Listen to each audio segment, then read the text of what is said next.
Hari ini, 20 tahun yang lalu, berlakunya satu peristiwa yang mengubah hala tuju dunia selama-lamanya. Serangan keganasan 11 September 2001 atau lebih dikenali sebagai 9/11. Mungkin pada setengah orang di benua ini ataupun bagi generasi yang lebih muda, peristiwa yang berlaku 15,000 kilometer dari Malaysia 20 tahun lepas tidak nampak begitu signifikan. Tapi impak peristiwa ini dirasai untuk 2 dekad selepas itu, sehinggalah ke 27 hari lepas di Afghanistan. Insiden inilah yang menjadi titik tolak kepada peperangan Amerika Syarikat bersama Iraq dan Afghanistan, yang menjadi peperangan yang paling lama dalam sejarahnya apabila tentera Amerika akhirnya berundur dari Afghanistan 27 hari lalu selepas 19 tahun 10 bulan. Tapi bukan perang fizikal saja yang menjadi legasi 9/11. Timbul juga perang persepsi dan agama. Dengan runtuhnya kedua-dua menara World Trade Center di New York pada 11 September 20 tahun lepas, berdiri pula dinding xenofobia dan Islamofobia yang menghantui hubungan orang Islam bersama Barat sehinggalah ke hari ini. Selepas 2 dekad hari ini, kita memperingati tragedi 9/11 dan impaknya kepada dunia. Di New York City hari ini dan sekarang sedang berlangsung upacara memperingati mangsa-mangsa 9/11 yang dihadiri oleh semua orang di semua peringkat termasuk Presiden Amerika Syarikat Joe Biden untuk memperingati anniversary ulang tahun ke-20. Tapi bagi kita mungkin makna dan signifikannya sedikit berbeza. Peristiwa ini berbanding dengan Amerika Syarikat. Pada kita, fokusnya mungkin lebih terarah kepada bagaimana ia mengubah hubungan dan dinamik antara Barat dan Islam dan persepsi terhadap Islam sehinggalah ke hari ini. Sehingga akibat 9/11 timbul pula persepsi yang mengatakan bahawa Islam itu adalah keganasan dan semua orang Islam itu adalah teroris. Saya mahu berbincang bersama dengan Dr. Ahmad Al-Muhammadi. Dr. Ahmad adalah penganalisis anti keganasan dan juga penolong Profesor Institut Ketamadunan dan Pemikiran Islam Antarabangsa di UIA. Assalamualaikum, Doktor. Waalaikumsalam warahmatullahi wabarakatuh. Hari ini kita lihat dan sekarang kita lihat upacara memperingati mangsa-mangsa 9/11 sekarang yang berlangsung di New York City. Doktor, bagaimana peristiwa 9/11 ini mengubah persepsi dunia terhadap Islam dan orang Islam? Baik, terima kasih Tuan Luqman. Saya nampak ada 4 perkara yang saya boleh sebut dalam perbincangan awal kita pada hari ini, pada malam ini. Pertama sekali, memang kita akui bahawa peristiwa 11 September itu merupakan satu peristiwa yang penting bagi dunia, kerana ia memberi corak baru kepada geopolitik antarabangsa dan cara kita hidup sebenarnya, dan juga wacana-wacana tentang agama dan hubungan di antara negara dan juga antara sebuah kaum, atau orang Islam dan orang bukan Islam, ya, dan sebagainya. Jadi akibat daripada perubahan tadi, banyak peristiwa yang berlaku di atas dunia selepas daripada itu, terutamanya adalah hasil daripada Global War on Terror yang dipelopori oleh Amerika Syarikat. Dan akibat daripada itu timbul pelbagai bentuk-bentuk krisis yang lain dan masalah-masalah yang lain. Dan saya ingin sebut 4 perkara di sini. Yang pertama sekali adalah sebagaimana yang Luqman sebut tadi, iaitu adalah Islamofobia. Dan Islamofobia ini adalah berlaku akibat daripada timbulnya kaitan di antara serangan yang berlaku di New York dan juga di Amerika itu dengan segelintir kelompok dalam komuniti dan umat Islam yang dipanggil sebagai political Islam ataupun Islamism. Ya.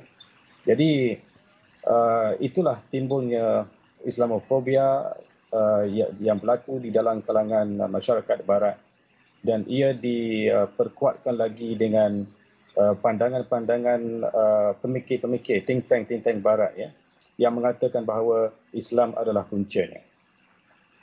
Walaupun begitu, kita juga perlu adil melihat bahawa dengan berlakunya 9/11 itu, minat masyarakat antarabangsa terhadap Islam semakin meningkat. Dan mengikut Amazon, ya, selepas daripada peristiwa itu, jualan Al-Quran dan juga buku-buku berkenaan dengan Islam meningkat dengan begitu mendadak selepas daripada peristiwa 9/11. Dan ini membuka mata kepada masyarakat antarabangsa untuk mengetahui dan belajar tentang apakah itu Islam dan apakah itu yang dipanggil sebagai umat Islam yang sebab di Amerika ni mereka hanya tidak kenal benda lain. Mereka tidak sibuk dengan dunia lain. I mean, I'm talking about the normal American. Jadi bila berlaku macam tu, ia membuka mata mereka bahawa dia ada satu lagi bangsa yang kita perlu tahu dan perlu belajar, iaitu tentang Islam. Dan ini menyebabkan ramai juga yang masuk Islam. Masjid-masjid juga banyak hidup selepas daripada itu. Itu adalah perkara yang kedua. Dan yang ketiganya adalah ia menguatkan lagi serangan yang dilakukan oleh Al-Qaeda, menguatkan lagi tesis yang dipelopori oleh Samuel P. Huntington, seorang political scientist di Amerika, yang mengatakan bahawa selepas daripada tamatnya perang dingin di antara Soviet dengan Amerika, musuh yang kita berhadapan akan datang adalah Islam dan Barat. The clash of civilization, pertembungan di antara budaya ataupun tamadun Islam dan tamadun Barat akan mencorakkan geopolitik dunia. Dan bila serangan itu berlaku, maka ia memberi satu confirmation kepada pemikir-pemikir Barat dan ahli politik Barat bahawa clash of civilization itu something yang betul-betul terjadi. Tapi bagi saya sebagai seorang ahli akademik, saya memandang peristiwa 11 September itu merupakan satu peristiwa penting kerana ia membentuk wacana tentang apa maksud agama Islam, apa maksud jihad, apa maksud usrah misalnya, apa maksud hijrah, dan apa maksud infak. Istilah-istilah agama itu tadi, kalau kita faham sebelum daripada 9/11 itu, kita mempunyai persepsi yang betul tentang itu. Tetapi selepas daripada peristiwa 11 September ini, maksud itu telah dicemari dengan pelbagai tohmahan dan juga stigma. Dan sampai kepada masyarakat Islam sendiri pun bila mendengar istilah jihad, istilah usrah dan sebagainya, istilah-istilah agama yang lain, mereka juga menjadi Islamofobik. Jadi Islamofobia bukan berlaku dalam masyarakat Barat saja, berlaku di antara umat Islam dengan orang Islam dengan orang bukan Islam, tetapi berlaku dalam, saya panggil sebagai intra-Islamofobia, iaitu Islamofobia yang berlaku dalam masyarakat Islam. Ini adalah 4 perkara khas yang berlaku hasil daripada peristiwa 11 September. Intra-Islamofobia itu, adakah doktor maksudkan antara lain bahawa ia mungkin penghakisan kepercayaan antara golongan Islam yang mungkin lebih tradisional dan lebih liberal? Kita akui bahawa wujudnya Islamofobia itu adalah kerana di dalam komuniti dan masyarakat Islam itu sendiri wujud satu kelompok yang mempunyai pandangan yang ekstrim tentang sesuatu perkara. Kita akui bahawa wujudnya hakikat itu. Dan oleh kerana wujudnya hakikat itu tadi, maka sebab itulah timbulnya ketakutan dalam masyarakat Islam itu sendiri bahawa di kalangan kita ini ada orang yang mempunyai fahaman pelampau, which is true. Tetapi Islamofobik ini juga boleh berlaku di kalangan umat Islam terhadap agama Islam itu secara kepada agama Islam secara keseluruhan. Maknanya bukan saja kepada sekelompok ataupun segelintir saja. Dia memandang orang-orang yang ingin mengamalkan Islam, orang yang memakai pakaian Islam, orang yang mempunyai visi tentang Islam itu sebagai konservatif, sebagai kalau kita guna istilah yang kebanyakan digunakan pada hari ini adalah creeping Islamization, penyusupan elemen Islamisasi. Dan saya fikir pandangan ini masih wujud sehingga ke hari ini, iaitu wujudnya persepsi ketakutan kepada kalau ada nampak usaha-usaha ke arah mewujudkan elemen-elemen Islam, dasar-dasar Islam, ia menimbulkan ketakutan. Dan ini berlaku bagi saya adalah kerana kurangnya perbualan dan kurangnya dialog di antara dua kelompok tadi, iaitu kelompok yang belah sini dan juga kelompok belah sana. Jadi mereka tidak bercakap di antara satu sama lain, dia guna akhbar saja, dia guna media sebagai megafon untuk bercakap pandangan mereka, tetapi secara peribadi mereka tidak berjumpa dan tidak berbincang. Saya fikir Islamofobia, intra-Islamofobia ini boleh diatasi sekiranya dialog itu berlaku di peringkat individu. Jadi inilah yang menyebabkan timbulnya Islamofobia di kalangan umat Islam itu sendiri, ya.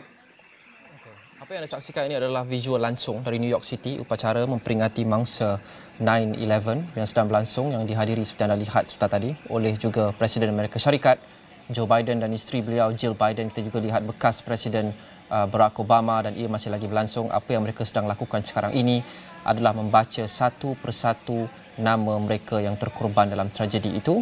Perlu kita ingat bukan sahaja mereka yang berada di dalam World Trade Center pada 11 September 2001, tetapi ada 3 pesawat.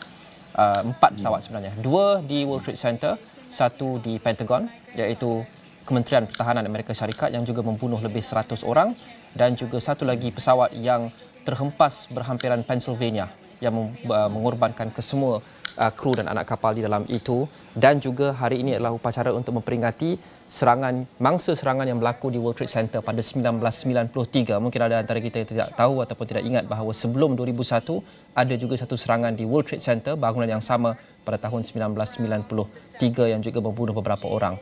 Ada kira-kira 3,000 nama. 4 insiden ini ada 3,000 nama mereka yang terkorban. Dan apa yang sedang berlaku sekarang dalam upacara yang langsung anda saksikan ini adalah nama mereka dibaca satu persatu oleh ahli keluarga mereka, 3,000 nama untuk memperingati mereka. Saya akan kembali pada doktor sebentar saja lagi, doktor. Kita akan berhenti rehat seketika. Kita akan teruskan perbincangan selepas ini. Pada anda, jangan ke mana-mana.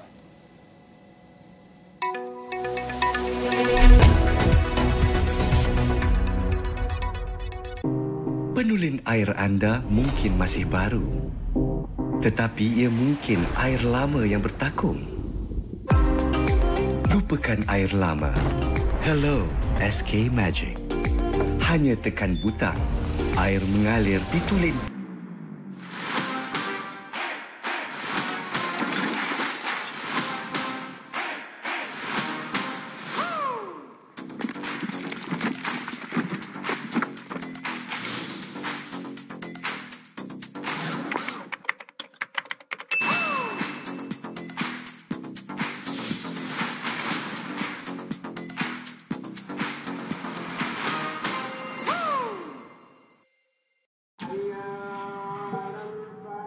Amanah di tangan kita. Adat, budaya dan semangat menjadi kesinambungan perpaduan tanah air yang tercinta. Berteraskan adab yang terpahat di jiwa.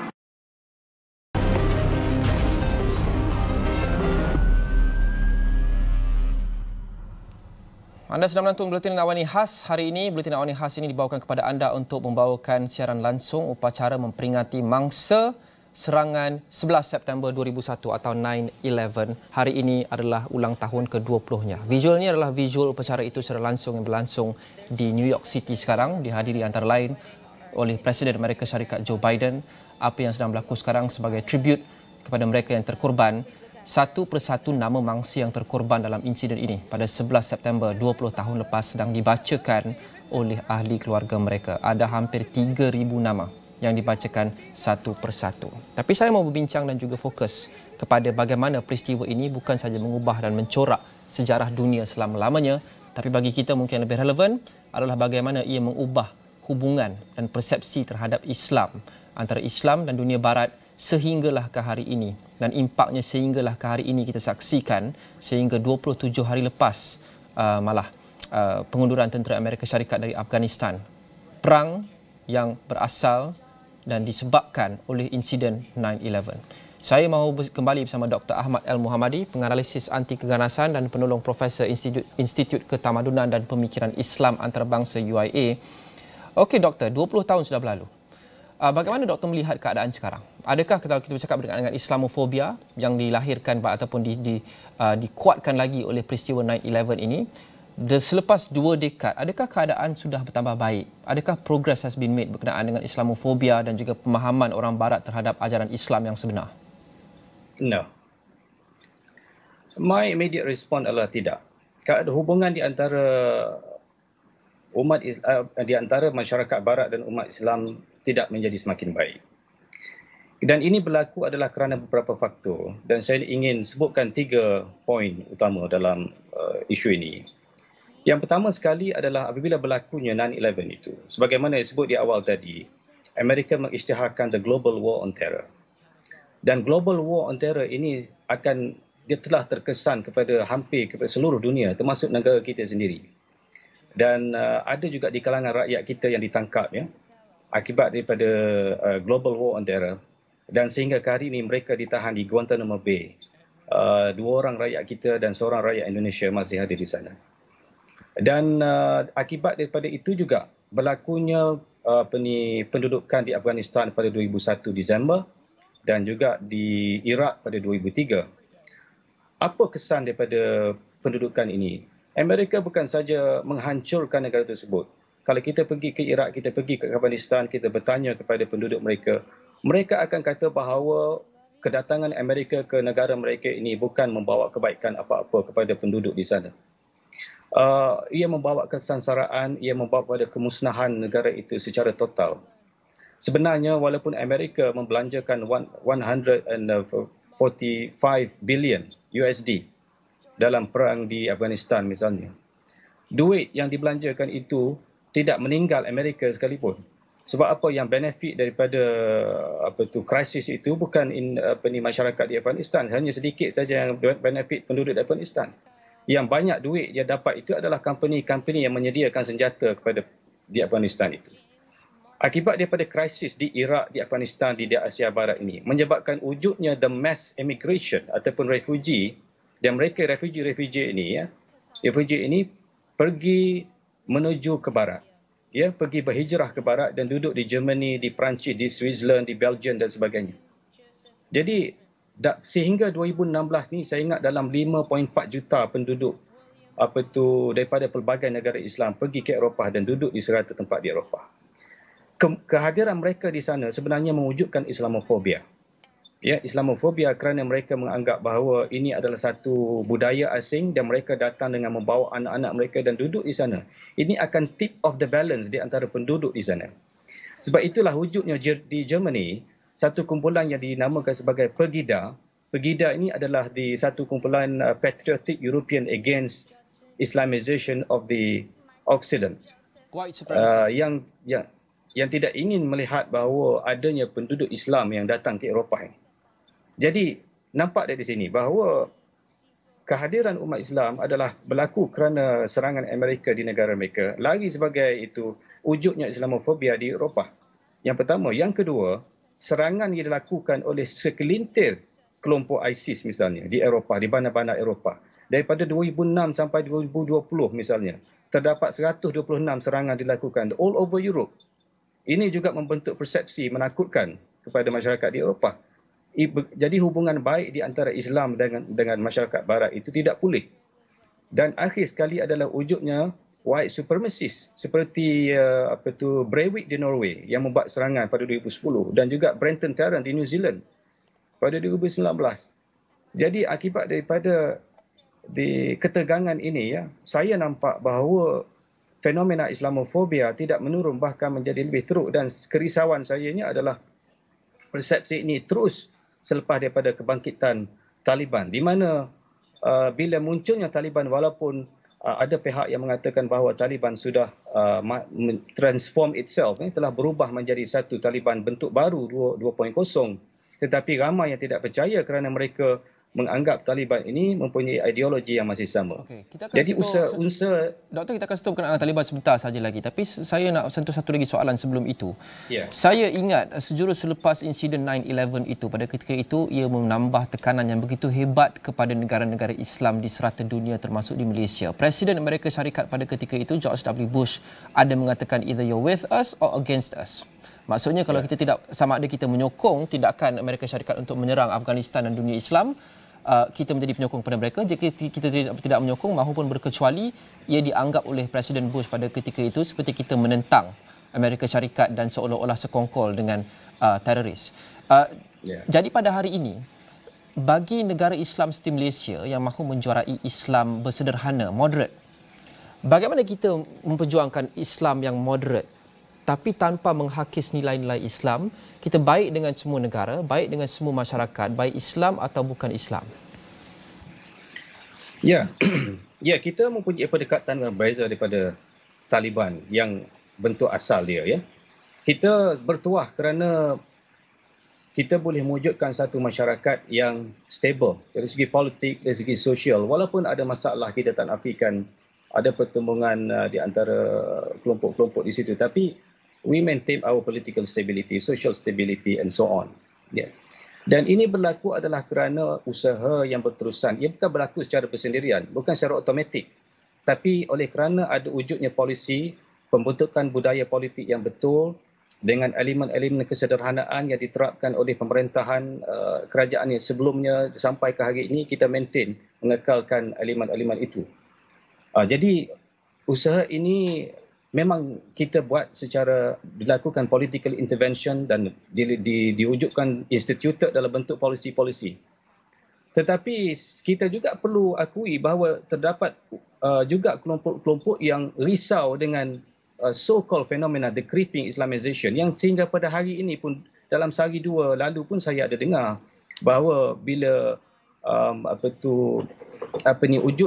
pandangan yang mengatakan bahawa negara kita ini akan menjadi sebuah negara Wahabi oleh kerana wujudnya elemen Islam dalam pemerintahan kerajaan yang baru pada hari ini.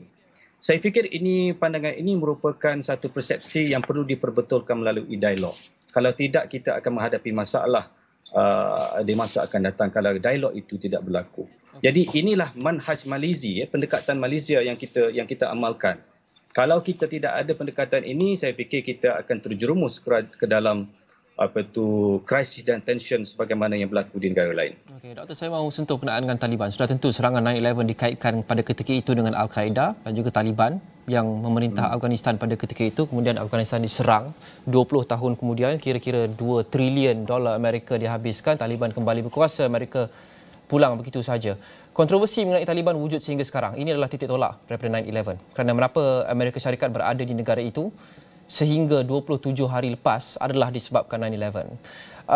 Apa patut menjadi pendekatan kerajaan Malaysia mengenai kerajaan Taliban di Afghanistan? Adakah Malaysia patut mengiktiraf mereka sebagai kerajaan, dan jika ya, apa yang perlu kita pertimbangkan sebelum kita membuat keputusan yang besar seperti ini yang mungkin kita tersepit antara blok ini dan juga blok ini?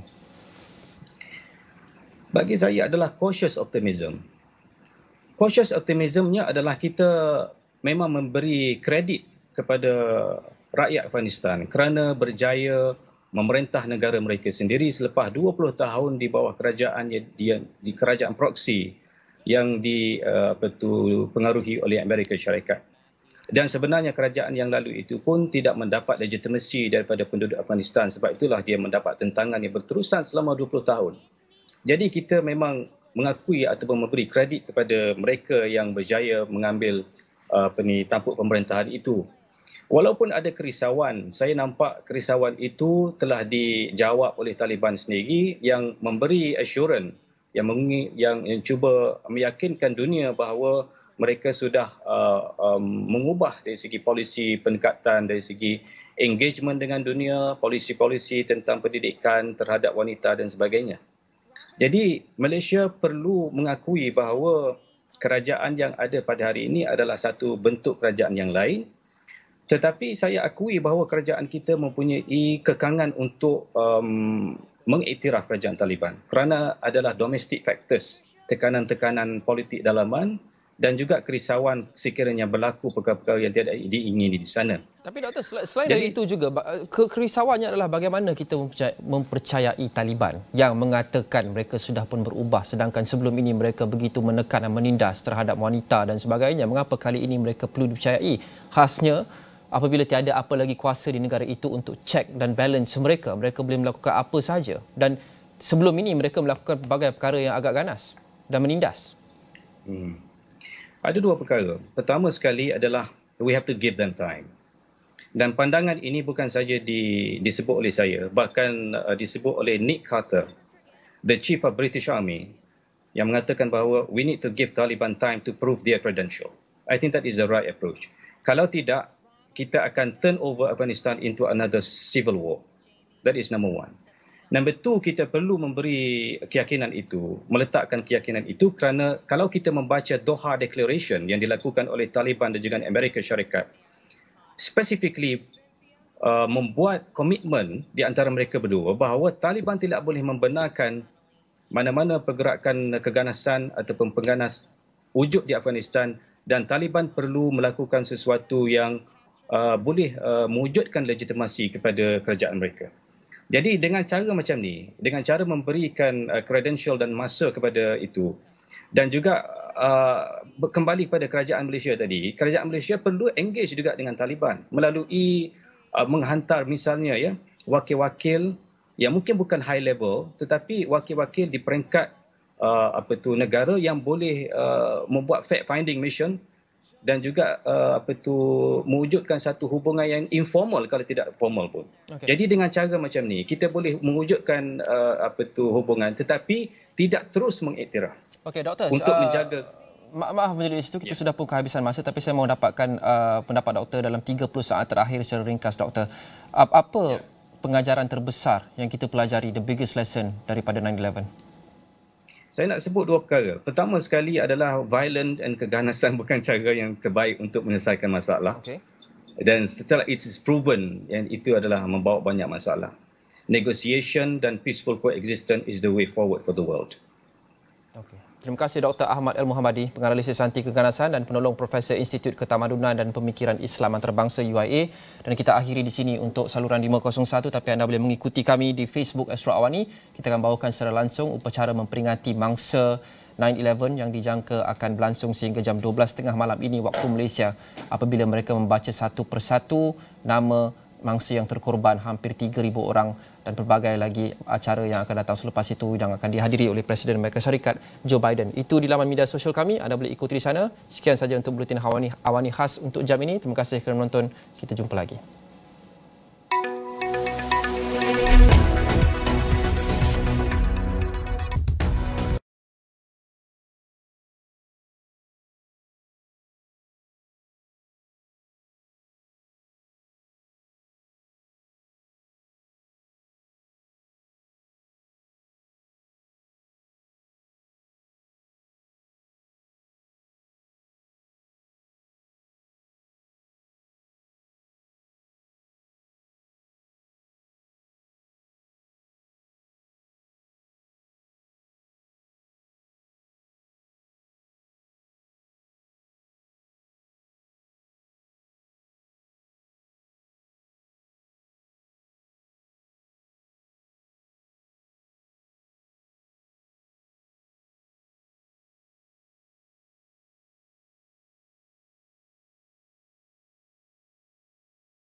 My name is Anthula Katsimatidis. My brother John worked on the 104th floor of Tower 1. When I look back on these last 20 years, I find myself thinking about September 12th and everything that happened after that, when thousands of us became members of a club that we never signed up for, with no idea of what to do next, except to cry, right? But then something unexpected happened. An unlimited amount of kindness kept pouring in to each of us, from friends and strangers. The whole country seemed to put its arm around us. And that lent me just enough strength to get up the next day, and the day after that, and the day after that. And I realized that all this kindness and giving reminded me of my brother. My larger-than-life, live out loud big brother who loved to make people laugh, and he was always there whenever something was needed. I loved and admired those things about him, and I began to emulate them. And it made me feel like I was picking up a baton that he had left for me. I started working with the 9/11 families, helping them navigate the emotional process of thinking about the memorial and connecting their concerns with the staff and designers and officials. John used to say, "Thula, you gotta have fun. You gotta be daring with your life." And with that, I discovered a zest for acting. It was a new direction for me, a way to express creatively all that I felt inside, a way for me to share stories. Everything I was doing gave me the feeling that my brother Johnny was with me. You got this, kid. It takes a really long time to figure out who you are and who you were meant to be. And all of us had to find new ways to get there. But if I had given up, oh boy, my brother would have been so mad at me. His loss helped shape me into who I am today. And I know it's made me a better person. I came here, yes, with tears, but also a really happy heart to say that over the last 20 years, I have learned to live out loud just the way my brother taught me.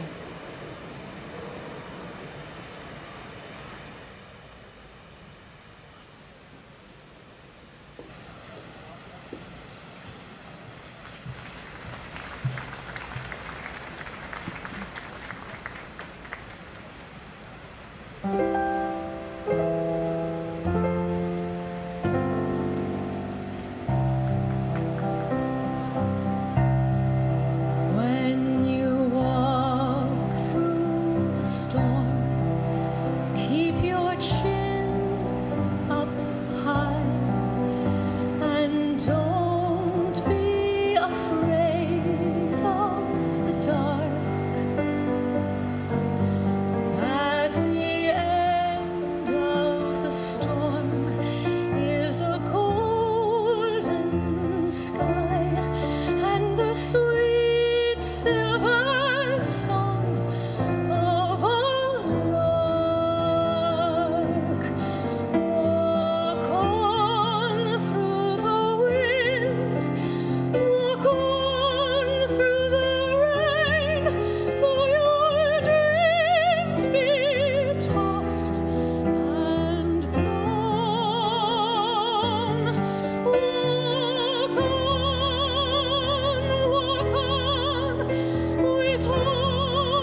Fonto, Simon Marash Divukash, Jason Christopher DeFazio, David A. DeFio, Jennifer DeJesus, Monique Effie DeJesus, Narita DeJesus, Emmy De La Pina, Donald Arthur De La Pena, Azucena Maria De La Torre, Vito Joseph DeLeo, Danielle Ann Deli, Andrea Della Bella, Joseph A. Della Pietra, Palmina Delegati, Colleen Ann Dollery, Joseph DeLuca, Manuel Del Valle Jr., Francis Albert DiMartini, Anthony Demos, Martin DeMeo, Francis Deming, Carol Keys Demitz,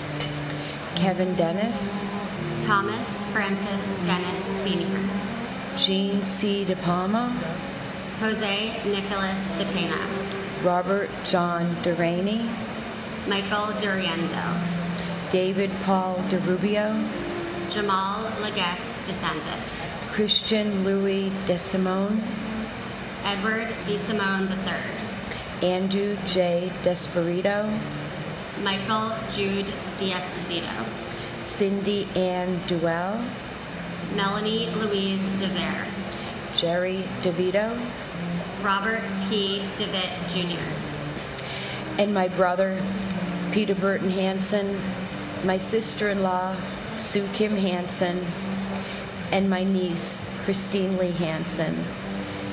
We miss you. We love you more than you'll ever know, and thank you for being our guardian angels. and my uncle, FDNY Battalion Chief Oreo Joseph Palmer. 20 years and we don't miss you any less. You and Aunt Debbie are our angels. You were truly too good for this world, and we're lucky to have known you.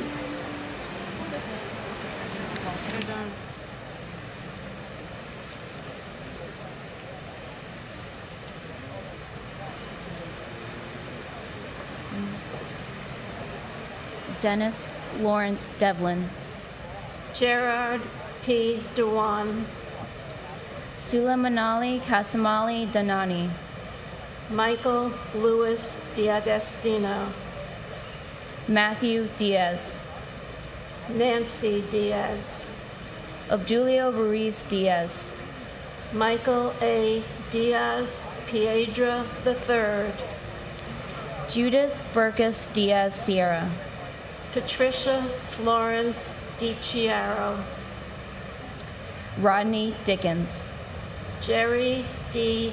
Dickerson, Joseph Dermot Dickey Jr., Lawrence Patrick Dickinson, Michael D. Deal, John DeFato, Vincent Francis DeFazio, Carl Anthony DeFranco, Donald Joseph DeFranco, John DiGiovanni, Eddie A. Dillard, Deborah Ann DiMartino, David DeMiglio, Stephen Patrick Domino, William John Dimling, Marissa DiNardo Short, Christopher Moore Dincuff, Jeffrey Mark Dingle, Raina Sam Danu, Anthony Dionisio,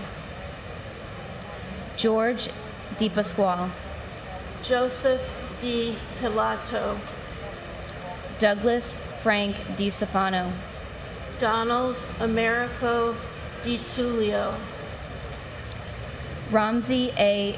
Dewani, Johnny Doctor Jr., John Joseph Doherty, Melissa Candida Doy, Brendan Dolan, Robert E. Dolan Jr., and my father, Alfred Todd Ranke. 20 years ago today, God called you home, Dad, and our lives have changed from day to day since then, but the love and memory of you shall never pass away. There is not enough time to explain the incredible man you were. You inspire me to be the parent that I am to Trey. And I thank God for the years that I had with you. Dad, may your heart continue to beat through those that are still here. And may all the good that you have done be your legacy that continues to live on. God bless you all, and God bless America. And my sister, my beloved sister Diane Gladstone, your extended family misses you and loves you every day. Your nieces miss you. Your great nephews and great niece miss you and will love you forever.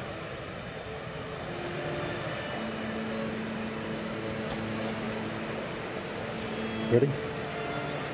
Neil Matthew Dollard. James Domanico. Belinda Pascua Domingo. Alberto Dominguez. Carlos Dominguez. Jerome Mark Patrick Dominguez. Kevin W. Donnelly. Jacqueline Donovan. William H. Donovan. Stephen Scott Dorff. Thomas Dowd. Kevin Christopher Dowdell. Mary Yolanda Dowling. Raymond Matthew Downey Sr. Frank Joseph Doyle. Joseph Michael Doyle. Randall Drake. Patrick Joseph Driscoll. Stephen Patrick Driscoll. Charles A. Dross III. Myrna A. Duarte. Luke A. Dudek. Christopher Michael Duffy. Gerard J. Duffy. Michael Joseph Duffy. Thomas W. Duffy. Antoinette Duger. Jackie Sayed Dugan. Safri Ducat. Patrick Dunn. Philidia Gail Dunn Jones. Christopher Joseph Dunn. Richard Anthony Dunstan. Patrick Thomas Dwyer. Joseph Anthony Ecobachi. John Bruce Eagleson. Edward T. Earhart. Robert Douglas Eaton. Dean Philip Eberling. Margaret Ruth Echterman. And my brother, Ronald Philip Klepfer, Police Officer, Emergency Service, Truck 7. Miss you, love you. And my uncle, Martín Morales Empaltecatl. Tío, aún te extrañamos. En la familia aún contamos tus historias y nos gusta recordarte como el gran ser humano que fuiste. Y aunque han pasado 20 años desde que no estás con nosotros, sabemos que no te perdimos. Ganamos un ángel.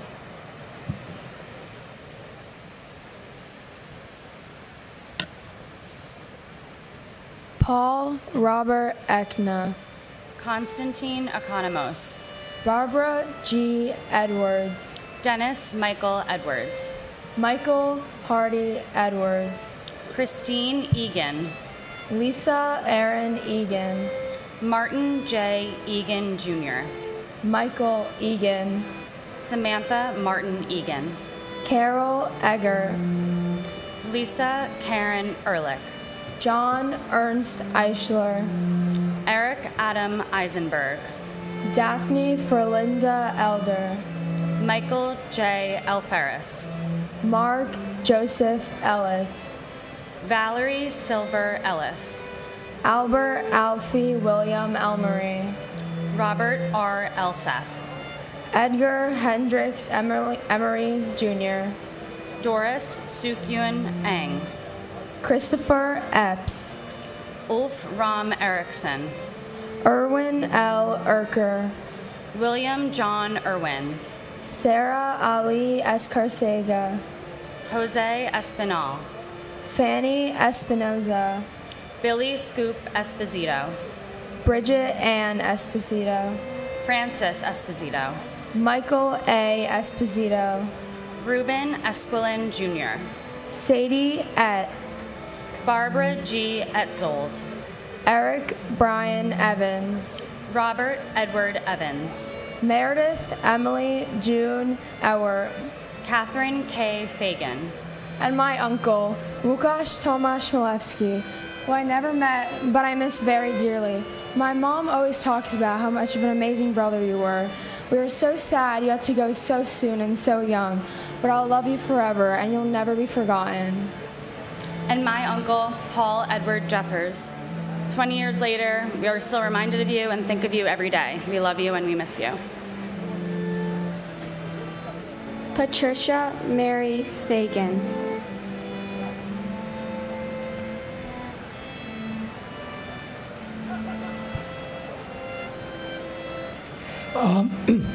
Ivan Kyrillos Fairbanks Barbosa. Keith George Fairbairn. Sandra Fajardo Smith. Charles S. Falkenberg. Dana Falkenberg. Zoe Falkenberg. Jamie L. Fallon. William F. Fallon. William Lawrence Fallon Jr.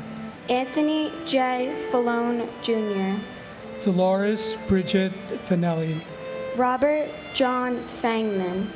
John Joseph Fanning. Kathleen Ann Farragher. Thomas James Farino.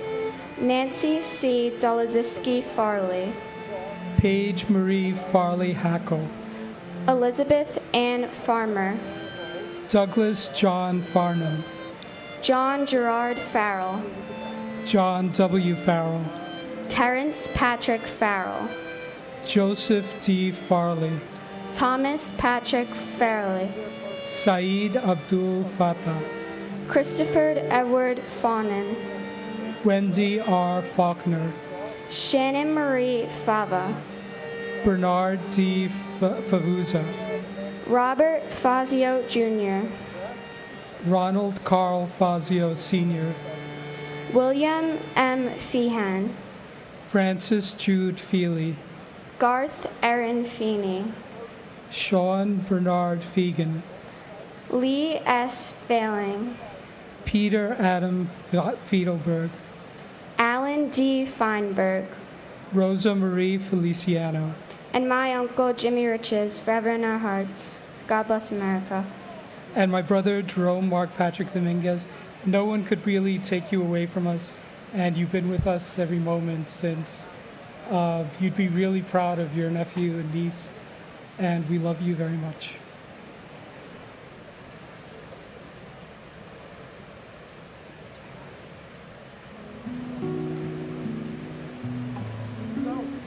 Edward P. Felt.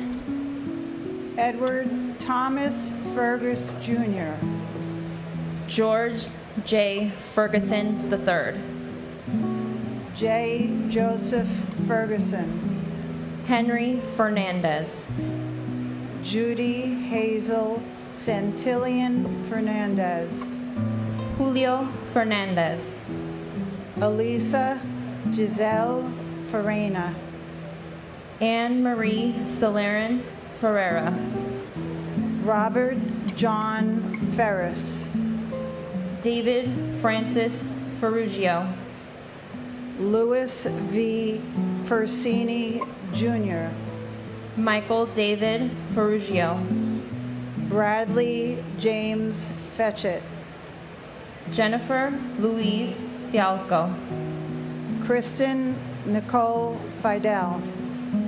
Amelia V. Fields. Samuel Fields. Alexander Milan Filipov. Michael Bradley Finnegan. Timothy J. Finnerty. Michael C. Fiore. Stephen J. Fiorelli. Paul M. Fiore. John. And to live up to their goodness and to stand guard over this democracy. We still work here. We still remember here. And we still uphold our values here. With clear heads and fearless hearts. Thank you, and may God protect the United States of America.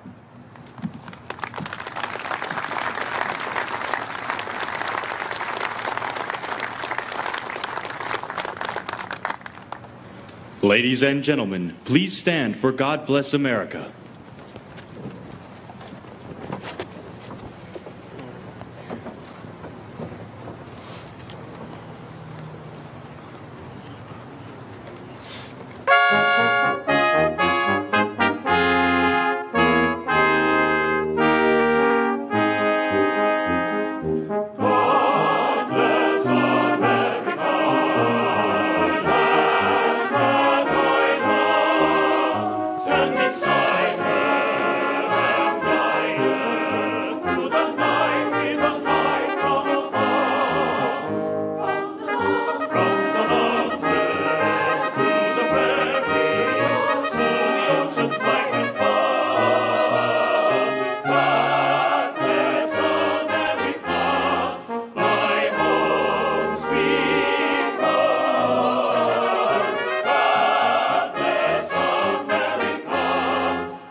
I invite you again to join me in prayer.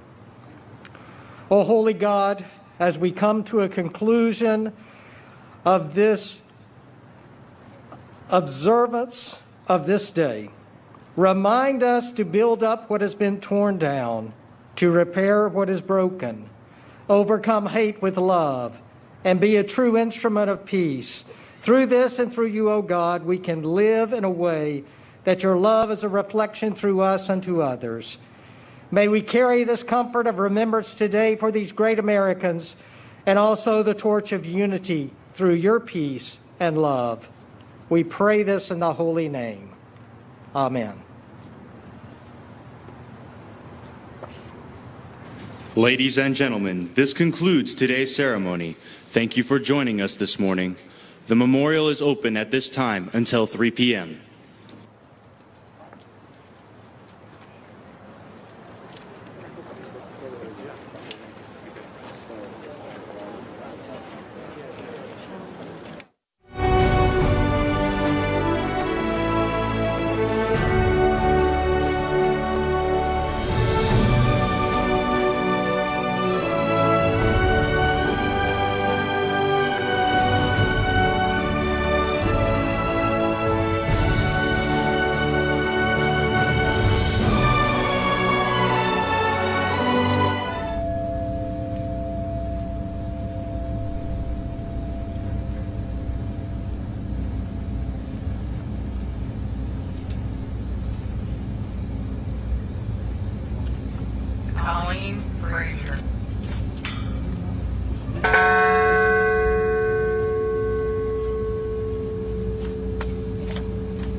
Andrew Sonny Garcia.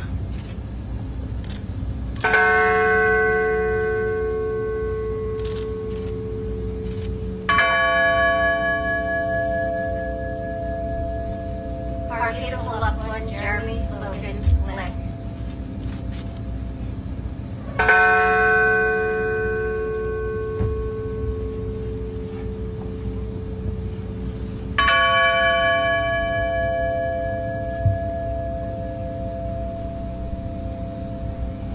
Kristen Osterholm White Gould.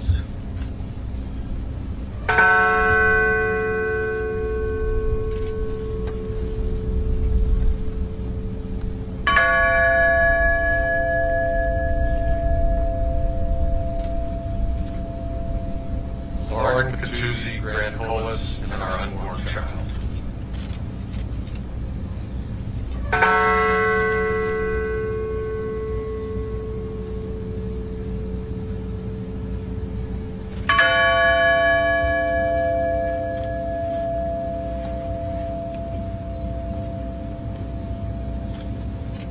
Wanda Anita Green.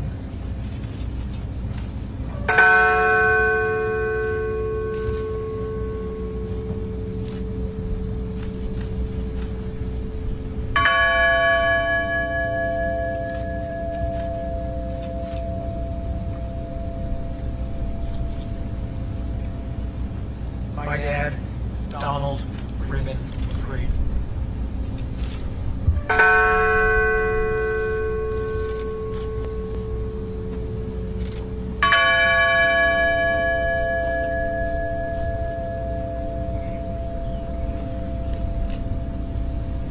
My sister, Linda Christine Grunwald.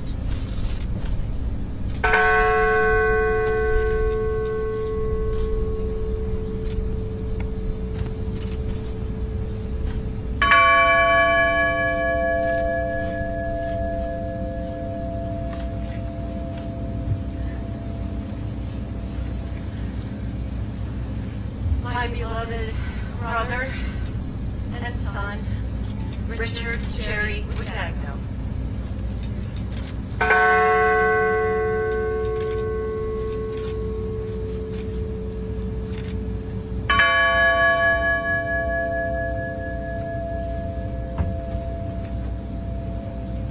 My brother-in-law, First Officer Leroy Homer Jr.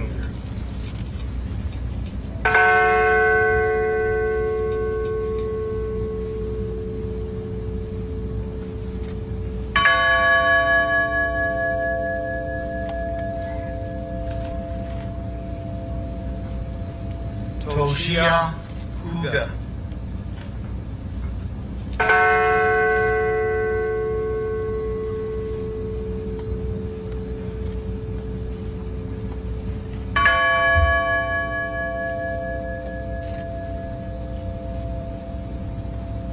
My mother and Flight Attendant C.C. Ross Lyles.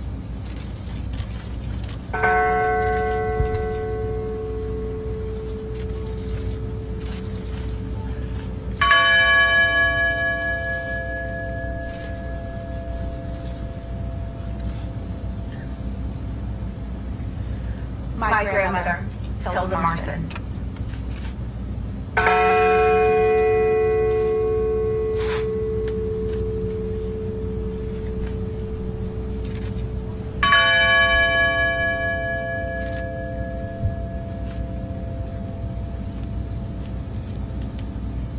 Valeska Martinez.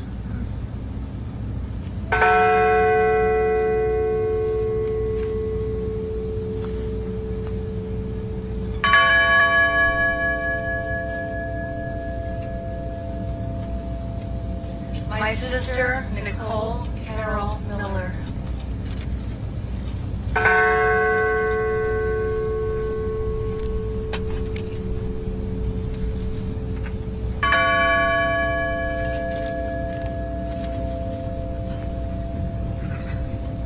Louis Joseph Nackey II.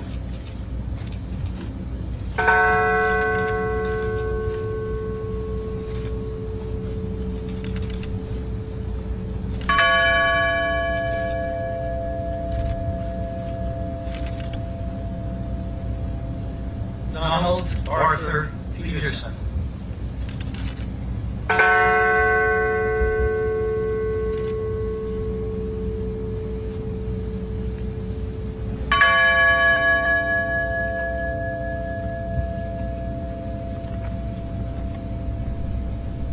Jean Hoadley Peterson.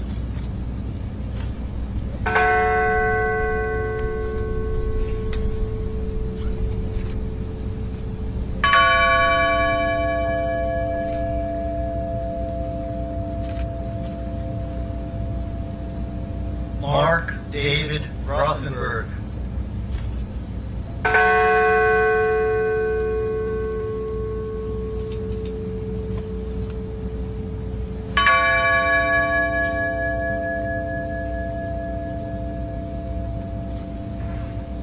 Christine Ann Snyder.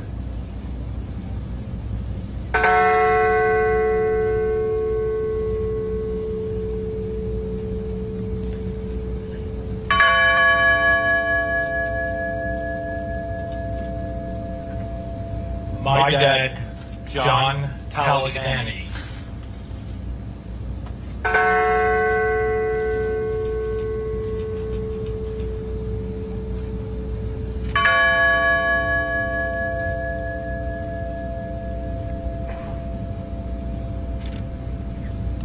Honor Elizabeth Wayneo.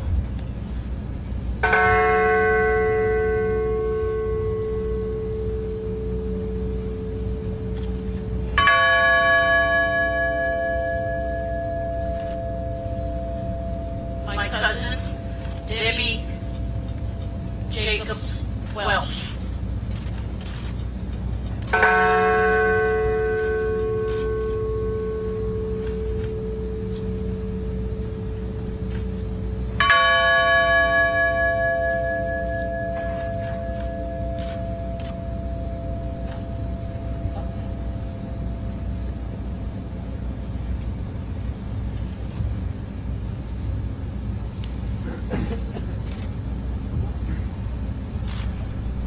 "20 years ago, the world watched in horror as the terrorist attacks unfolded at the World Trade Center, the Pentagon, and in this field near Shanksville. On that day, my vision here at this holy site was one of a lone fire engine with its crew at the ready for potential rescue and firefighting.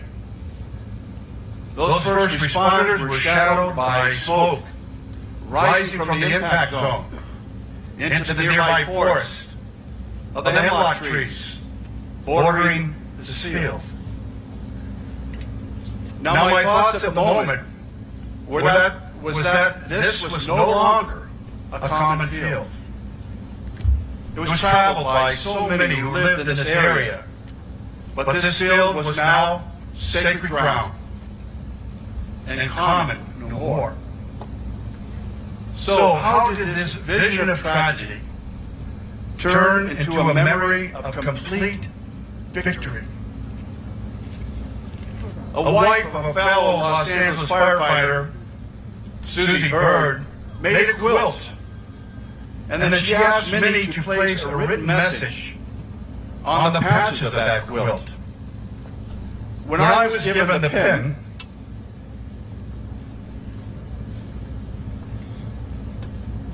I recollected the vision that I had seen on September the 11th, 2001, and I wrote, "A common field one day,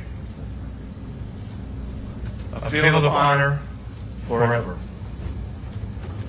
Now these simple words caught the attention of one of the archivists, who collected many thoughts that were sent here to this beautiful memorial. These words became the preamble for the mission statement that has guided and processed for permanently memorializing the 40 passengers and crew of Flight 93 over the past 20 years. Now, please, hear these words once again.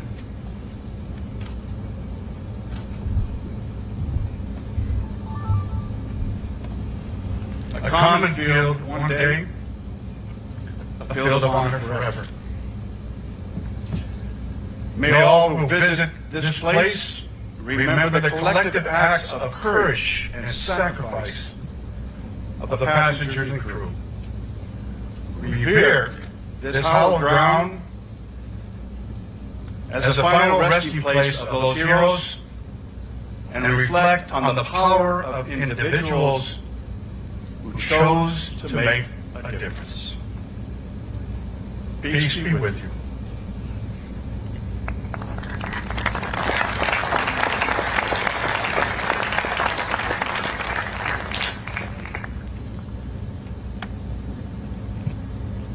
Thank you, Chief Ruda. Your eloquent words have truly helped to define our understanding of this hallowed ground, sir. Thank you. Once again, our sincere appreciation to Mr. Hanneman, all of our family readers, and finally bell ringers Kevin Husek and Christian Woolley. This nation relies upon the men and women of our military for our protection. We owe them a debt of gratitude which truly can never be repaid for their sacrifices they and their families have made in preserving this great nation.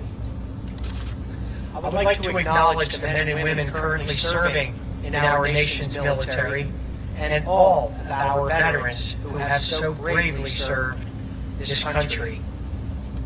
Assisting with today's observance are 40 sailors from USS Somerset.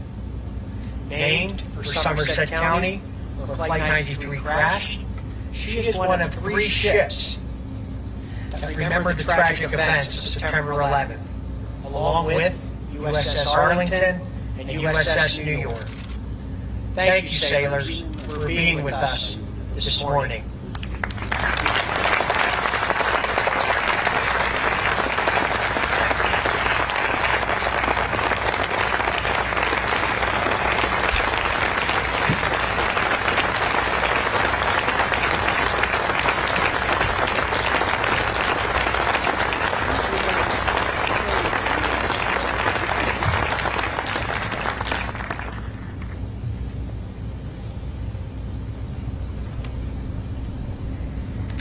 It is a great honor to introduce Captain John Kurtz, Commanding Officer, USS Somerset. Captain Kurtz grew up in Pennsylvania and graduated from the Naval Academy in 1996. Before commanding the Somerset, he served as Naval Flight Officer and as the Executive Officer at USS Nimitz. Please join me in welcoming Captain John Kurtz.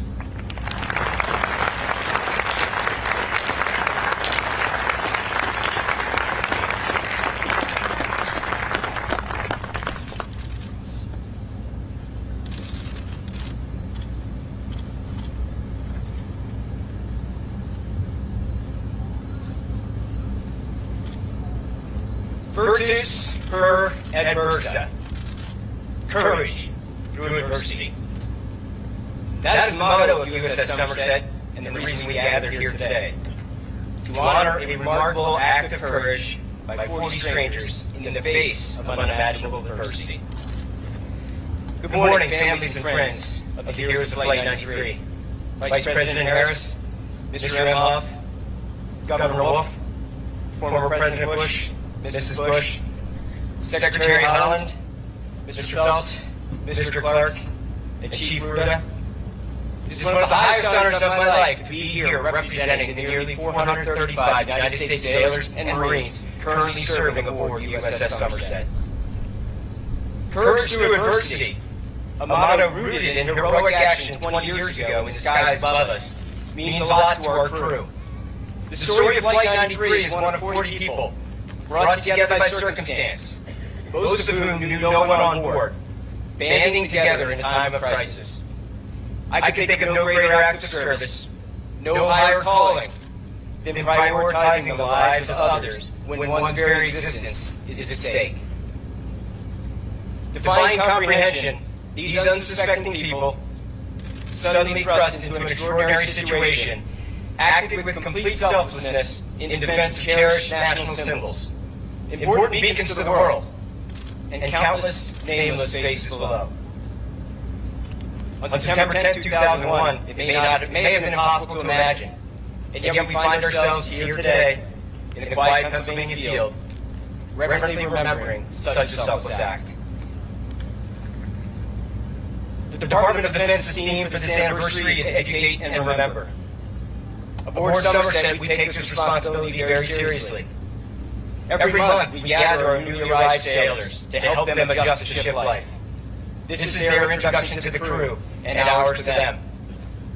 In recent years, many sailors reporting aboard were not yet in kindergarten or even born on that day the world stood still in 2001. This fact alone drives us to educate and remember, as we must recount to a fresh group of faces the story of our ship's namesake. We begin by repeating the ship's motto, pointing out to these young men and women who have no memory of that day that they serve on a ship that still means so much to so many Americans. They are presented with their duty. Join Team Somerset in rising above adversity, and together, as a crew, carry on the legacy of those 40 heroes. It is our job to continue defending those ideals for which they sacrificed. For their path to heroism was uninvited and unrequested. When those passengers and crew members boarded Flight 93 20 years ago, they assumed it was just another flight, to or from vacation, or simply part of a day's work. Adversity took them by surprise. But in response, they joined together and fought back. They put others ahead of themselves, a testament to service and sacrifice. This is what we live for on board U.S. Somerset.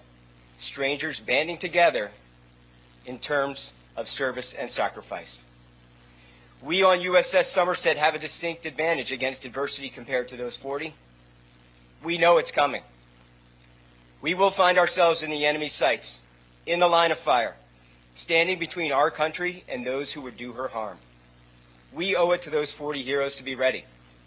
They deserve nothing less than our utmost effort to build on their example. I am proud to report that the sailors and Marines of USS Somerset, some of whom are with us today, are ready to put others ahead of themselves. While Somerset's official motto honors the legacy of those individuals who mustered their courage in the face of adversity on that fateful morning, painted on the ship's hangar door, the phrase uttered in the moment of their heroic struggle reflects the inspirational actions of those heroes and serves as a stark reminder and masterful motivator for Team Somerset. Towering over the crew in times of peace and conflict alike, these words remind us all of sacrifice, service, and the call to rise above adversity.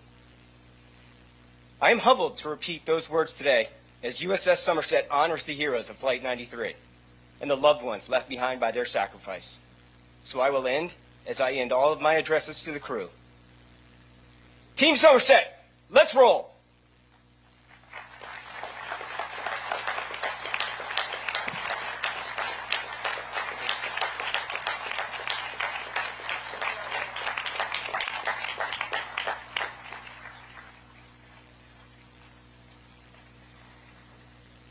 Ladies and gentlemen, I think our nation is in truly incredible hands.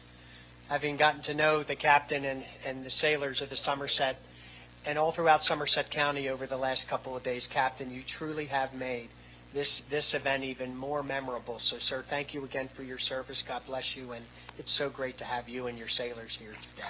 Thank you.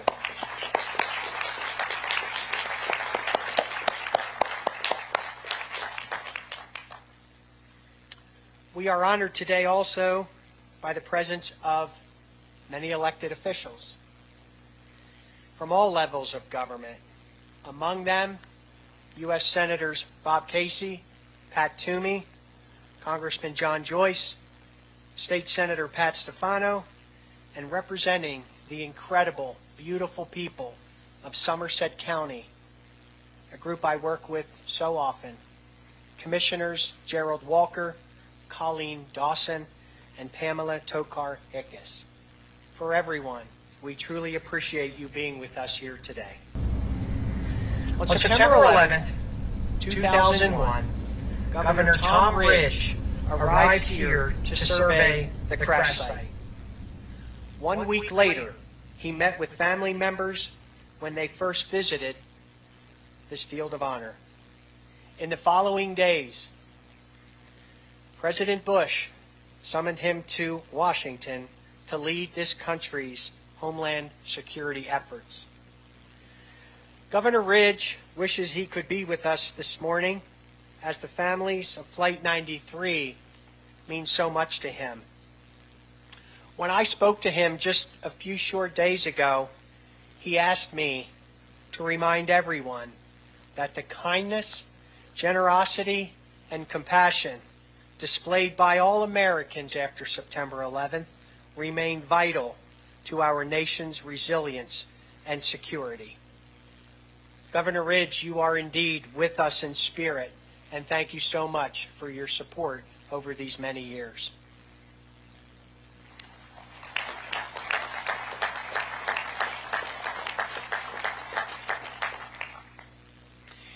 For truly, in the past 20 years, there's no question that the Commonwealth of Pennsylvania has been deeply involved in honoring the heroes of Flight 93. That involvement has been vital, truly vital, to the creation of this memorial. Joining us now, a Pennsylvania native and the 47th governor of this great state of Pennsylvania. Everyone, please help me welcome Governor Tom Wolf.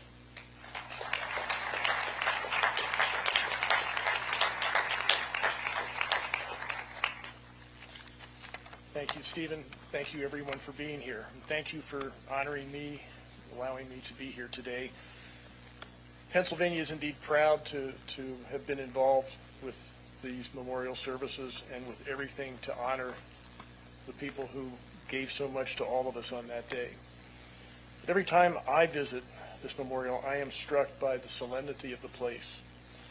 Even more, I'm struck by the compassion and the heart of the people who built this place of remembrance. The people who visit to share stories of love and of grief, and the people who care for this space, and the visitors who come here day in and day out.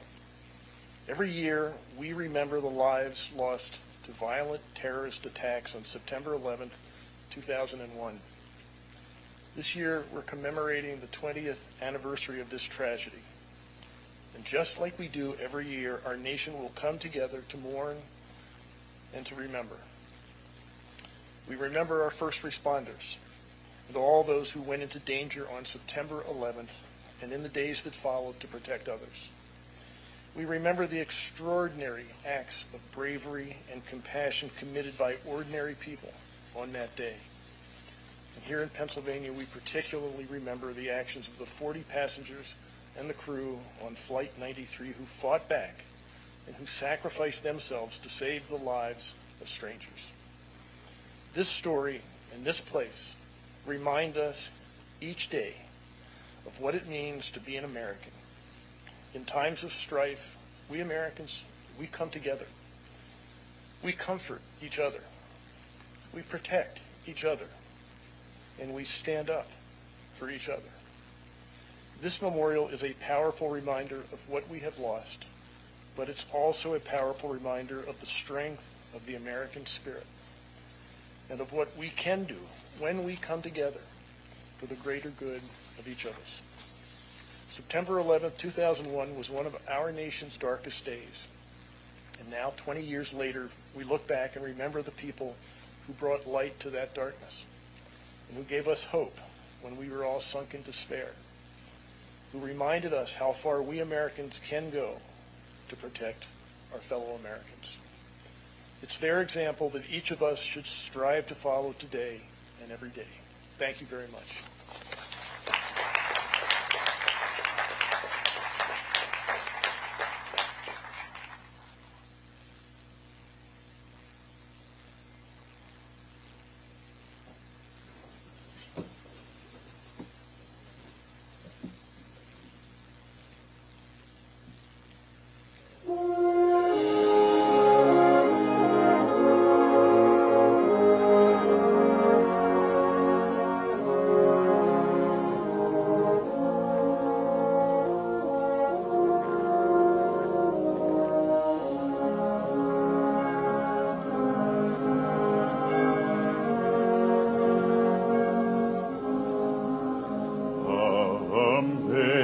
Amazing grace, how sweet the sound that saved a wretch like me.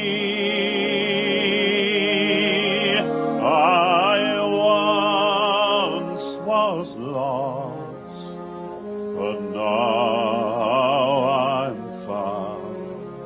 Was blind, but now I see.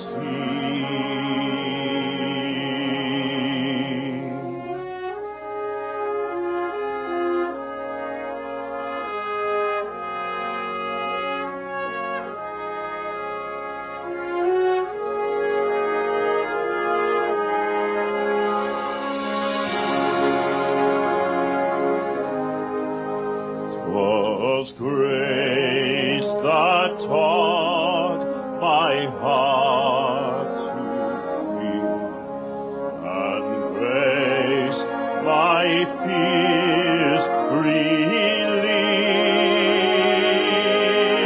A precious gift that grace appeared. The hour I first believed.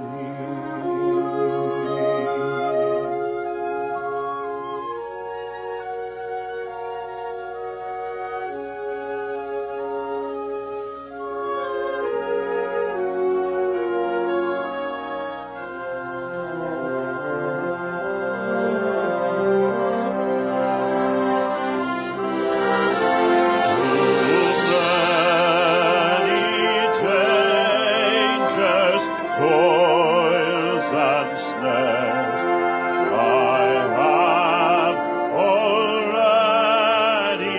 come.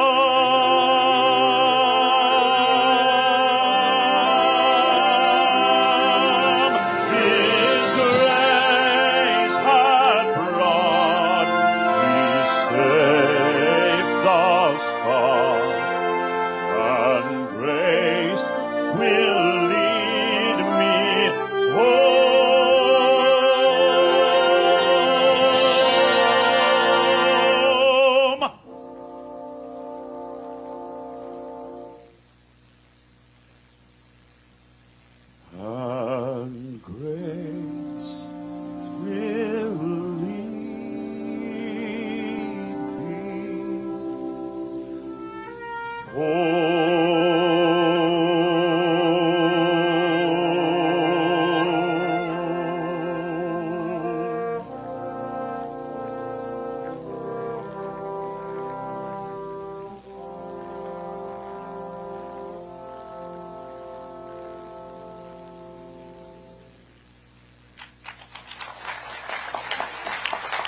The National Park Service has enjoyed the support of several partners in establishing this amazing memorial. We are grateful, of course, to the families of Flight 93, the friends of Flight 93, the National Park Foundation, and to all of those who have helped make the memorial what it is today, 20 years after September 11th. It is my distinct pleasure to introduce Mr. Gordon Felt, the president of the families of Flight 93. He is the brother of passenger Edward Porter Felt and has long been the key spokesperson for the families. I've known Gordy for several years now, and I greatly admire his unwavering commitment to the Flight 93 National Memorial and to the 40 heroes. He has been an inspiration as well as a good friend to me and to so many of us here gathered today. Ladies and gentlemen, please help me welcome Mr. Gordon Felt.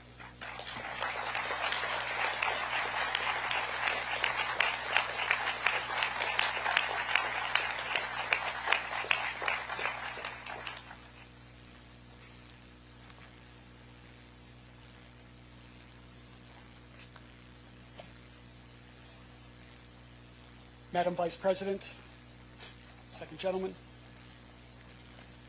President and Mrs. Bush, Secretary Holland, Governor Wolf, Captain Kurtz, Ambassador Kibben, Steve, Superintendent Clark, distinguished guests, families, friends, ambassadors, and all that join us today, near or far, I welcome you to the 20th Remembrance Ceremony of September 11th, 2001, here at the Flight 93 National Memorial. To the men and women that serve aboard the USS Somerset here today, and all of those active duty members and veterans in attendance, near and far, you honor us with your presence. And we must never forget that there are thousands of your brethren gravely injured or that have lost their lives while serving or as a result of their service during these past 20 years. Their loss reminds us that September 11th was not a singular event, but a date that marked a cultural paradigm shift in our country and for freedom-loving people across the globe. To the families of Flight 93 here and at home, honoring a loved one, my heart goes out to you. Having lost a brother on September 11th, I too live with a grief that is deep, consuming, and always present. For those that lost loved ones in the terrorist attacks on our country 20 years ago today, you know that we can never move on, but that we must continue to move forward. On September 11th, 2001, we lost a total of 2,977 innocent souls. And that morning, more than 6,000 people were injured in the attack on our country. 2,606 died in the World Trade Center. 125 at the Pentagon. And 246 innocent people were murdered on the 4 hijacked planes, 40 of which were on Flight 93, brought down here in a field just outside of Shanksville, Pennsylvania, as our heroes fought to overcome the evil brought to our shores that morning. To date, an additional 2,000 first responders that took part in the immediate rescue and continued recovery efforts have died from related illnesses. And with every month, we continue to lose more. The ripple effect of September 11th is unfathomable. There are still many questions to be answered about the day, facts to be declassified and released, and justice to be served. So much of September 11th involved pain, loss, and terror. Our lives were never to be the same. And yet, from the ashes of the day, stories of heroism and extraordinary courage emerged, providing hope to a world adrift in fear and confusion. First responders running into burning buildings with little regard for their own safety, while citizens inside those buildings refused to run from danger so that they could offer assistance and comfort to those less able, surely knowing that their decision would cost them all but their honor. And here in the skies over southwestern Pennsylvania, a group of 40 individuals, mostly strangers, when becoming aware of what was taking place on the ground that morning, found the courage to band together at a moment's notice, without regard for political, religious, professional, or cultural differences. Our 40, under extreme conditions, were able to change the course of history, averting the potential of our final image that fateful day, being the Capitol dome, collapsed and on fire, the greatest symbol of our democracy in ruins. As the personification of that symbol, our heroes embraced the tenets of democracy that no expression of terrorism will ever extinguish. E pluribus unum. Out of many, one. Our heroes united. They formulated a plan when confronted by a great evil. They prayed. They voted on a course of action, and then they struck. Though in the process they lost their lives, there is no question that they won the first battle in this current war on terrorism. 35 minutes, 9:28 to 10:03 a.m. From the initial terrorist attack on Flight 93 until the moment the plane came down on our sacred ground. A lifetime. A moment. Forever. Yesterday. Here on the ground, first responders, aware of what was taking place in New York, at the Pentagon, and in the midst of fear and uncertainty, instinctively reacted to the horror that was brought to their rural community in a way that has forever altered their lives. These proud men and women of Somerset County and the surrounding region demonstrated everything that is awesome about the United States of America. Terrorism met rural America, proud, strong, determined. The relationship our families and our nation has forged with this local community is extraordinary. To our extended family here in the Somerset County region, you will forever have our complete gratitude. You have embraced us and the story of our loved ones in a selfless, fiercely protective fashion, even as you continue to move forward, carrying the pain and anguish thrust upon your community 20 years ago. Recently, I was listening to former Congressman Trey Gowdy discussing the ultimate sacrifices made by our men and women in uniform. During his remarks, I was struck by a common theme that I do not recall highlighted in prior years. It was a theme that I felt strongly was consistent with the story of the heroes of Flight 93 and all those we lost on September 11th. I experienced a moment of clarity that brought my understanding of heroism and of sacrifice to an uncomfortable reality, moving me to question who we are as a society. What struck such a nerve was not the annual reminder to honor and remember the thousands of lives ripped from the embrace of their families the morning of September 11th, 2001, including the 40 heroes of Flight 93. But rather the question to be considered is, are we worthy of their sacrifice? Are we worthy? Do we as individuals, communities, and as a country conduct ourselves in a manner that would make those that sacrificed so much and fought so hard on September 11th proud of who we have become? Do we share the same willingness to sacrifice for others in little ways as well as large? To act when necessary for no other reason than to accomplish a noble goal, egoless, and with no other motivation than to do what is right?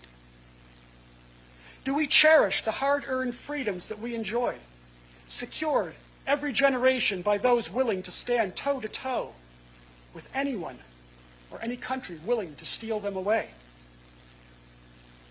The real question that we must all ask ourselves is, have we as a society moved on and left the hard-earned lessons of September 11th behind? Have we become desensitized to what really happened that fateful morning?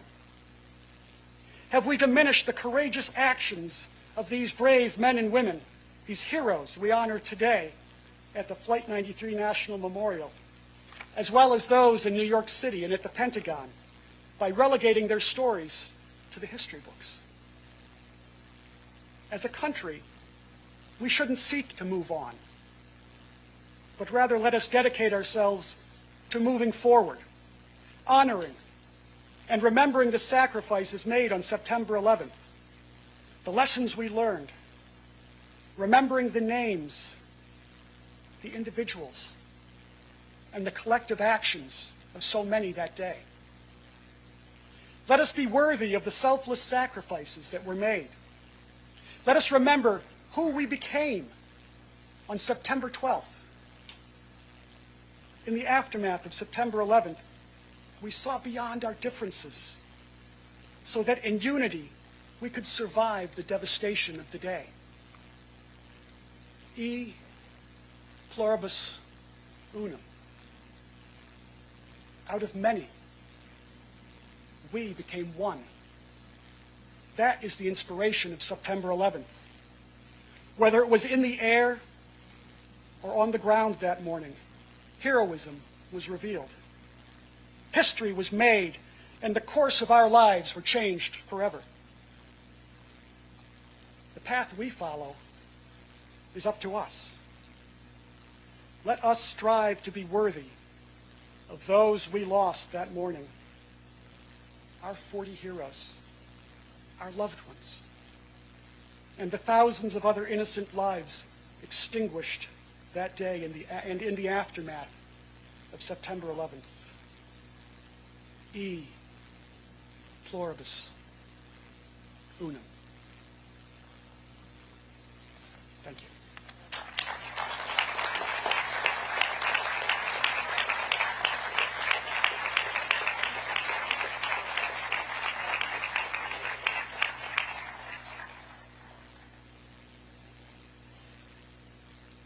Thank you, Gordy.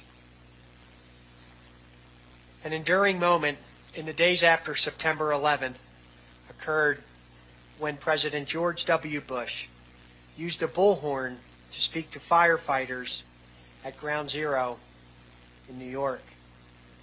His words provided sorely needed encouragement to a grieving country. A common thread of heroism running through each of the 3 attack sites on September 11th was the devotion to duty shown by our first responders. They made the nation proud then, and they continue to do that now. Thank you to all of our first responders across these great United States, for we are truly grateful for your service.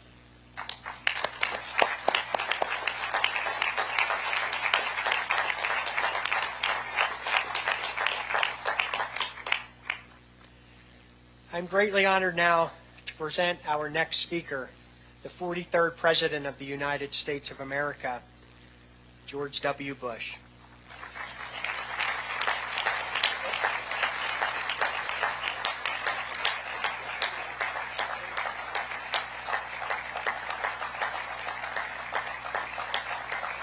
Thank you, ladies and gentlemen. Accompanying him today is First Lady Laura Bush, who occupies a special place in the hearts and families of Flight 93, for on September 17th, Mrs. Bush traveled here to offer her condolences and to those of America to the families and passengers of Flight 93. President Bush is fondly remembered by everyone involved in the effort to commemorate the heroes of Flight 93 for signing the act that created this national memorial on September 24th, 2002. Ladies and gentlemen, please welcome the 43rd President of the United States, George W. Bush. Thank you. Thank you all.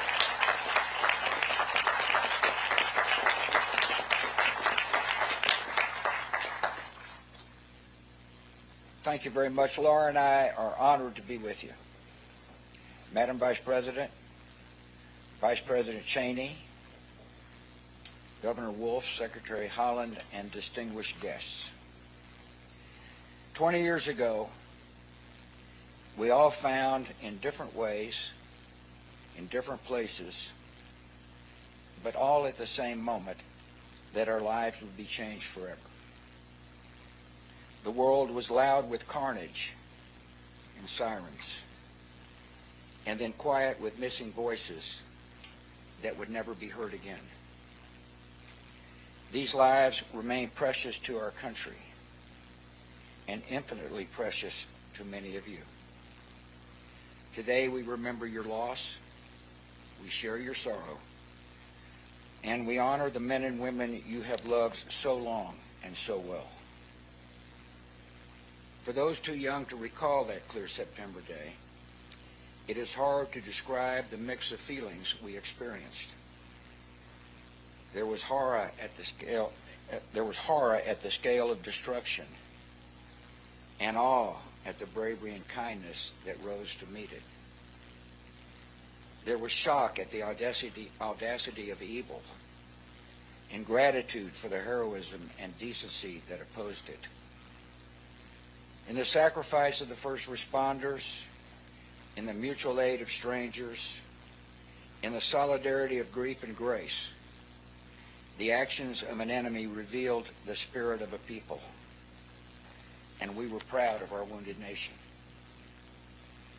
In these memories, the passengers and crew of Flight 93 must always have an honored place. Here, the intended targets became the instruments of rescue, and many who are now alive owe a vast, unconscious debt to the defiance displayed in the skies above this field. It would be a mistake to idealize the experience of those terrible events. All that many people could initially see was the brute randomness of death. All that many could feel was unearned suffering.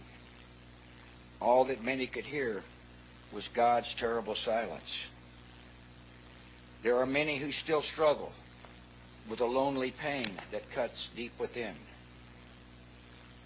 In those fateful hours, we learned other lessons as well. We saw that Americans were vulnerable, but not fragile. That they possess a core of strength that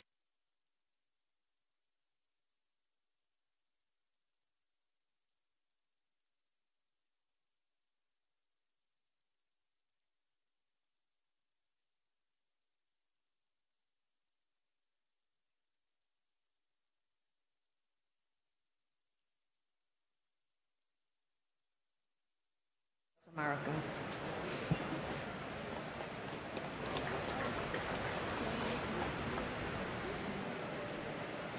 Andrew James Knox. Thomas Patrick Knox. Rebecca Lee Kabori. Deborah A. Kobus. Gary Edward Keckler. Frank J. Costner. Ryan Cohart. Vanessa Lynn Shobolo Kolpak. Irina Kolpakova. Suzanne Rose Kondratenko. Abdullah Kone. Bon Suk Ku. Dorota Kopitsko. Scott Michael Kopitko. Bohan George Kostic, Danielle Kasulis, David P. Kovalchin, John J. Kren, William Edward Krukowski, Ludmila Kasita, Toshia Kuge, Shekhar Kumar, Kenneth Bruce Kumpel, Frederick Kuo Jr., Patricia A. Corris, Nauka Kushatani, Thomas Joseph Kuvakis, Victor Kawarkai, Raymond Kui Fekwak, Angela Reed Kite, Andrew Lacourte, Carol Ann LaPlante, Jeffrey G. Latouche, Catherine L. Labori, Amarnath Latchman, Ganesh K. Ladkat, James Patrick Ladley, Joseph A. LaFalce, Jeanette Louise Lafond Medahino, David James LaForge, and my grandfather, Philip T. Hayes. Even though I never had the chance to meet you, you will always be my hero. I've heard so many amazing stories about you, and I am blessed to have such a great role model as my grandpa. I miss and love you so much. You are forever in our hearts. and my aunt Harde Casey Parbu. My family and I miss her so much. She was always filled with so much joy and cared for her loved ones. I am honored to have known her. We truly cherish all the great memories we shared with her. We love you, Auntie Chani. To all the victims and their families, I sincerely hope today you all can find... I was proud to lead an amazing, resilient, united people. When it comes to the unity of America, those days seem distant from our own. Malign force seems at work in our common life that turns every disagreement into an argument, and every argument into a clash of cultures. So much of our politics has become a naked appeal to anger, fear, and resentment. That leaves us worried about our nation and our future together.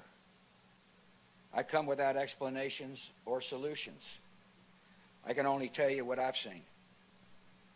On America's day of trial and grief, I saw millions of people instinctively grab for a neighbor's hand and rally to the cause of one another. That is the America I know.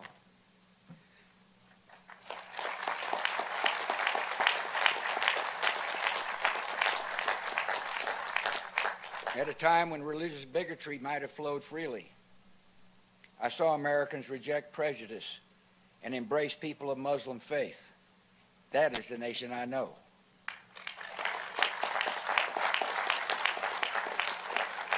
At a time when nativism could have stirred hatred and violence against people perceived as outsiders, I saw Americans reaffirm their welcome to immigrants and refugees. That is the nation I know.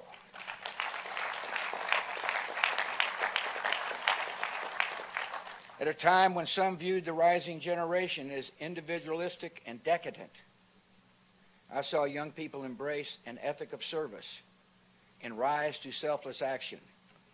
That is the nation I know. This is not mere nostalgia. It is the truest version of ourselves. It is what we have been and what we can be again. 20 years ago, terrorists chose a random group of Americans on a routine flight to be collateral damage in a spectacular act of terror. The 33 passengers and 7 crew of Flight 93 could have been any group of citizens selected by fate. In a sense, they stood in for us all. The terrorists soon discovered that a random group of Americans is an exceptional group of people facing an impossible circumstance. They comforted their loved ones by phone, braced each other for action, and defeated the designs of evil. These Americans were brave, strong, and united in ways that shocked the terrorists. but should not surprise any of us. This is the nation we know.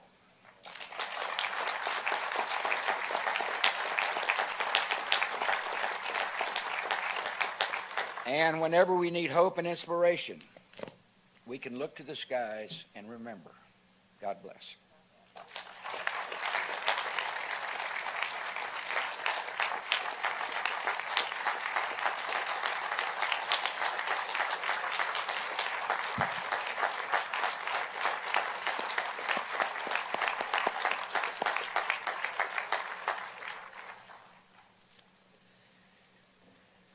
Thank you, Mr. President, for those beautiful, insightful words.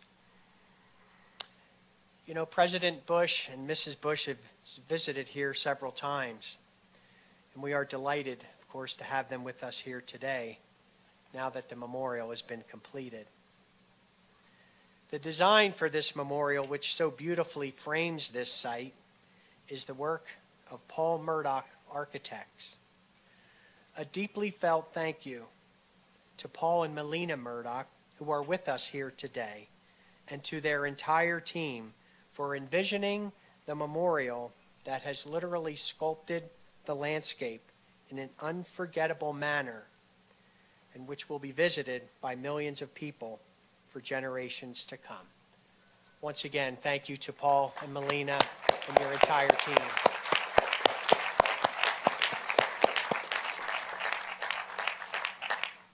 Thank you, sir. How could we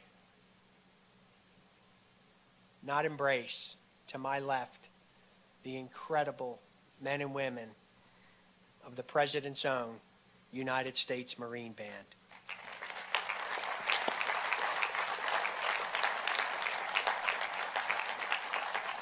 Formed in 1798, it's America's oldest continuously active professional musical organization. Think about that. Its mission is to perform for the United States President and the Commandant of the Marine Corps. We are truly privileged to enjoy this national treasure. Ladies and gentlemen, please once again join me in thanking and appreciating the incredible President's own.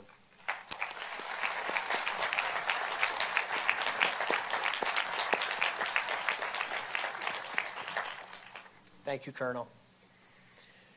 At this time, I am proud to welcome the Secretary of the United States Department of the Interior, Deb Haaland, the 54th person entrusted with that responsibility.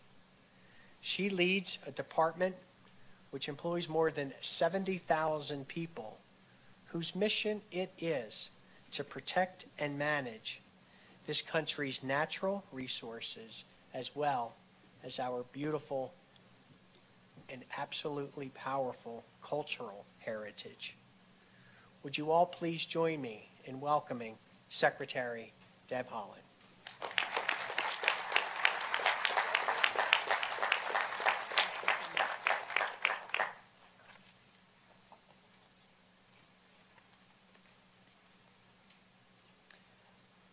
Thank you all so much.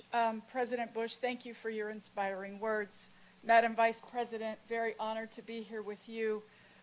Families, friends, active duty service personnel, thank you so much for the opportunity to join you all on this somber anniversary.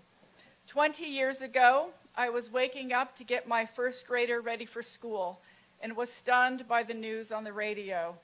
I rushed to turn on the TV and watch the imagery in disbelief. Like many parents, I nervously took my child to school. The pickup line was longer than usual that day. I know parents just wanted to hold their children close as soon as they could. Instead of being in a rush to get to their next event, soccer practice, or home for homework, parents, students, teachers, and school support staff joined hands around the school for a moment of silence. We mourned together. Every year on this day, we remember those we lost. We remember the first responders who ran in when everyone was running out. We remember the emergency crews who helped in the aftermath of that fateful day. We remember where we were and how we felt. And on this hallowed ground, we remember the heroes who made the ultimate sacrifice to save others. We honor their families, and we recognize the selfless patriotism they demonstrated on that September morning 20 years ago. It is with the support of the families of Flight 93, the Flight 93 Advisory Commission, the Flight 93 Memorial Task Force, Friends of Flight 93, and the National Park Foundation that this memorial serves as an enduring reminder of their bravery. There's no way to know how many lives these heroes saved, but we show our gratitude by visiting this place, gathering with loved ones, and most importantly, building a country where their children and grandchildren can thrive. Building a country of which they would be proud.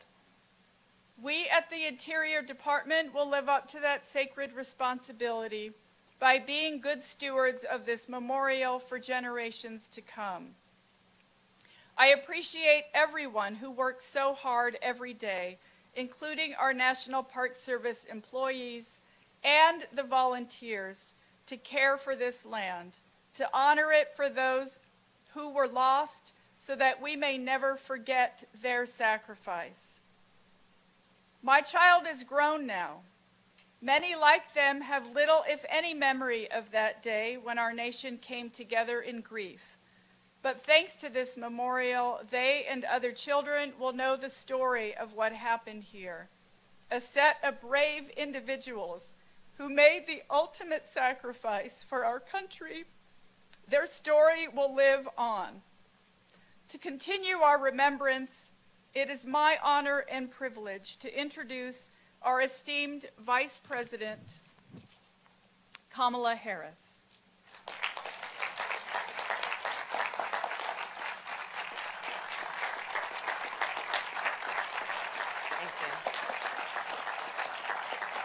Thank you. Good morning. Good morning. President Bush, it is my honor to be on this stage with you and Mrs. Laura Bush, and thank you, President Bush, for your words. They are as resonant today as the words you spoke 20 years ago. Governor Tom Wolf, Superintendent Stephen Clark, Madam Secretary, and the President of the Families of Flight 93, Gordon Felt. It is truly an honor to be with all of you at this field of honor. We are joined today, of course, by the family and friends of the 40 passengers and crew members of Flight 93. And we stand today with all those who lost someone on September 11th, 2001, and in the aftermath of the attacks. So many in our nation, too many in our nation, have deeply felt the passage of time these last 20 years. Every birthday, your loved one missed. Every holiday. Every time her favorite team won, or his favorite song came on the radio. Every time you've tucked in your children, or dropped them off at college. You have felt every day, every week, and every year that has passed these 20 years. So please know your nation sees you, and we stand with you, and we support you. We are gathered today on hallowed ground, at this place that has been sanctified by sacrifice, to honor the heroism that the 40 passengers and crew members showed in the face of grave terrorism. I remember when I first learned about what happened on that fateful flight. What happened on Flight 93 told us then, and it still tells us, so much about the courage of those on board who gave everything they possibly could, about the resolve of the first responders who risked everything, and about the resilience of the American people. On this 20th anniversary, on this solemn day of remembrance, we must challenge ourselves, yes, to look back, to remember, for the sake of our children, for the sake of their children.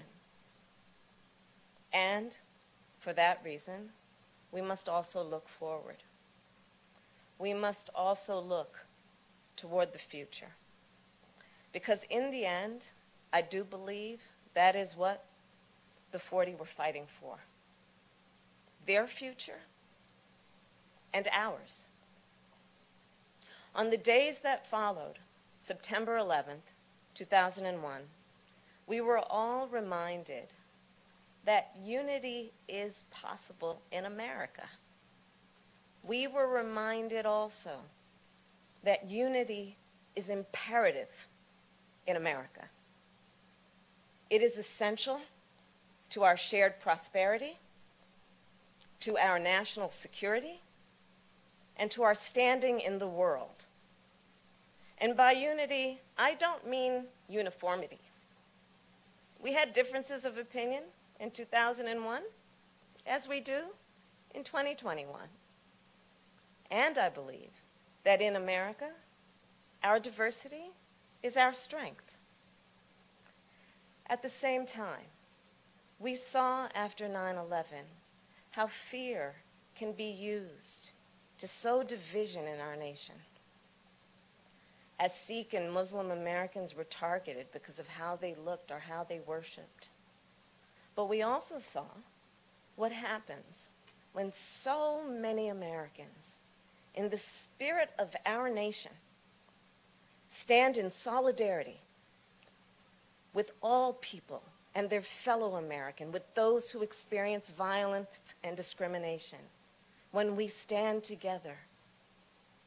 And looking back, we remember the vast majority of Americans were unified in purpose to help families heal, to help communities recover, to defend our nation, and to keep us safe.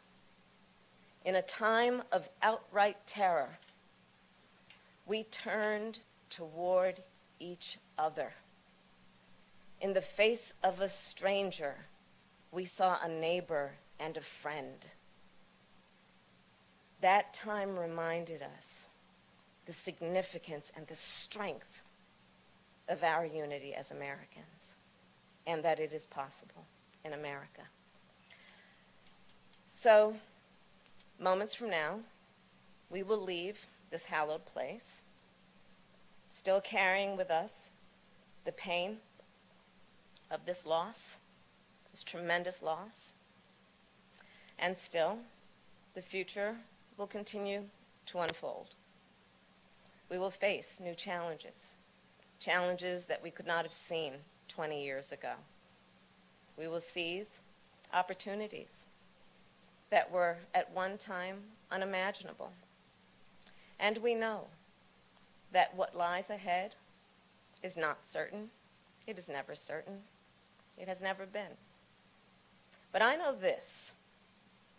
If we do the hard work of working together as Americans, if we remain united in purpose, we will be prepared for whatever comes next.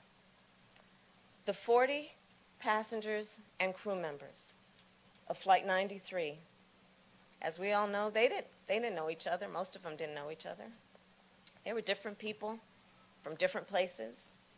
They were on that particular flight for different reasons. But they did not focus on what may separate us. No, they focused on what we all share, on the humanity we all share.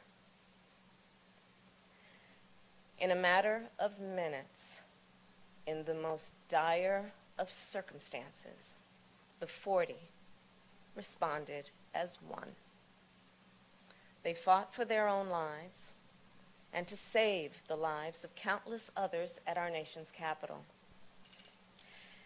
After today, it is my hope and prayer that we continue to honor their courage, their conviction with our own, that we honor their unity by strengthening our common bonds, by strengthening our global partnerships, and by always living out our highest ideals. This work will not be easy. It never has been. And it will take all of us believing in who we are as a nation. And it will take all of us going forth to work together. Thank you all. May God bless you, and may God bless America. Thank you.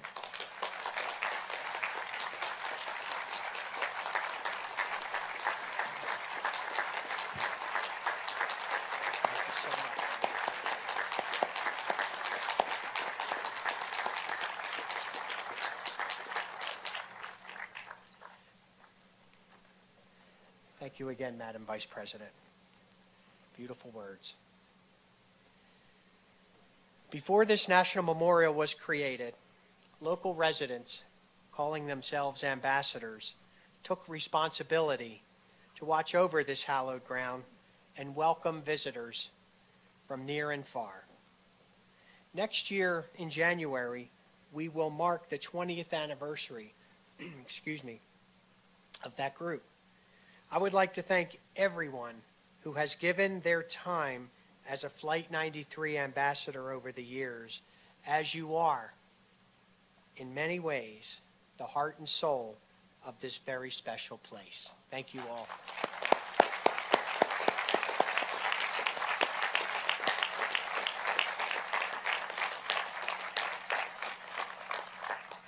Folks, it's literally over 10,000 hours a year by our ambassadors every day of the year, including those bitter, cold Western Pennsylvania February mornings. You will see, yes ma'am, our ambassadors. They're truly incredible people, and again, they were here since day one. As we close, if I may, today I am wearing a watch worn by my great-uncle William Joseph Clark, who was killed in the First World War. I wear it just 3 times a year. Memorial Day, Veterans Day, and September 11th. It is a cherished heirloom and an instrument which marks the passage of time. 20 years. The amount of time since September 11, 2001 is but a brief span in the history of this great nation. Time. We will always remember what happened more than 200 years ago at Independence Hall, where our country was born and our Constitution was signed. Time. We will always remember what happened more than 150 years ago at countless fields when our country fought an internal conflict from which it emerged even stronger and even more than united than ever. Time. We will always remember what happened more than 100 years ago when our nation joined the struggle to make the world safe for democracy and secured voting rights for women here at home. Time. We will always remember what happened more than 50 years ago across this country when brave citizens risked their lives to make our nation live up to its founding principles. Time. And undoubtedly, we shall always remember what happened 20 years ago today, when an attack on our nation brought forth an inspiring display of courage from 40 passengers and crew members aboard Flight 93. Again, confronted by an unprecedented situation, they drew upon reserves of inner strength, acted, and saved many lives. Time.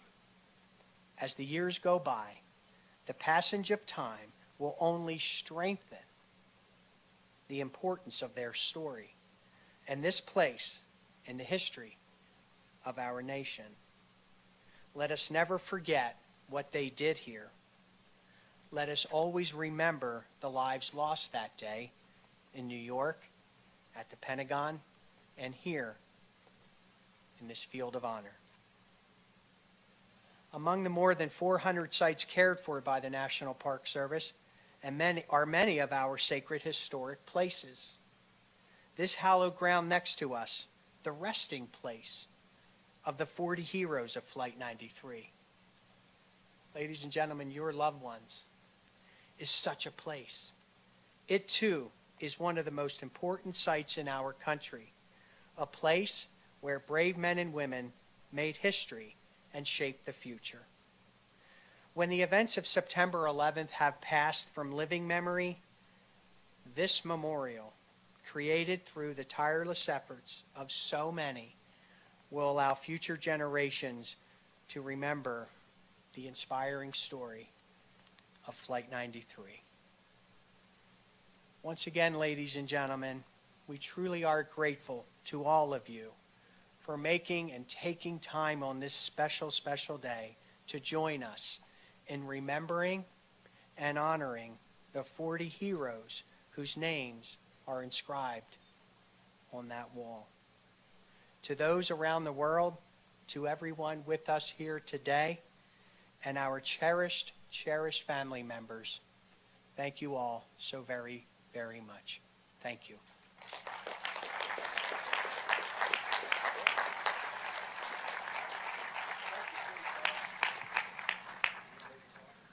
Ladies and gentlemen, please remain seated until the ceremonial gate has been opened.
country thee, land of the noble free, thy name I love. I love thy rocks and rills, thy woods and templed hills, my heart with rapture thrills like that above.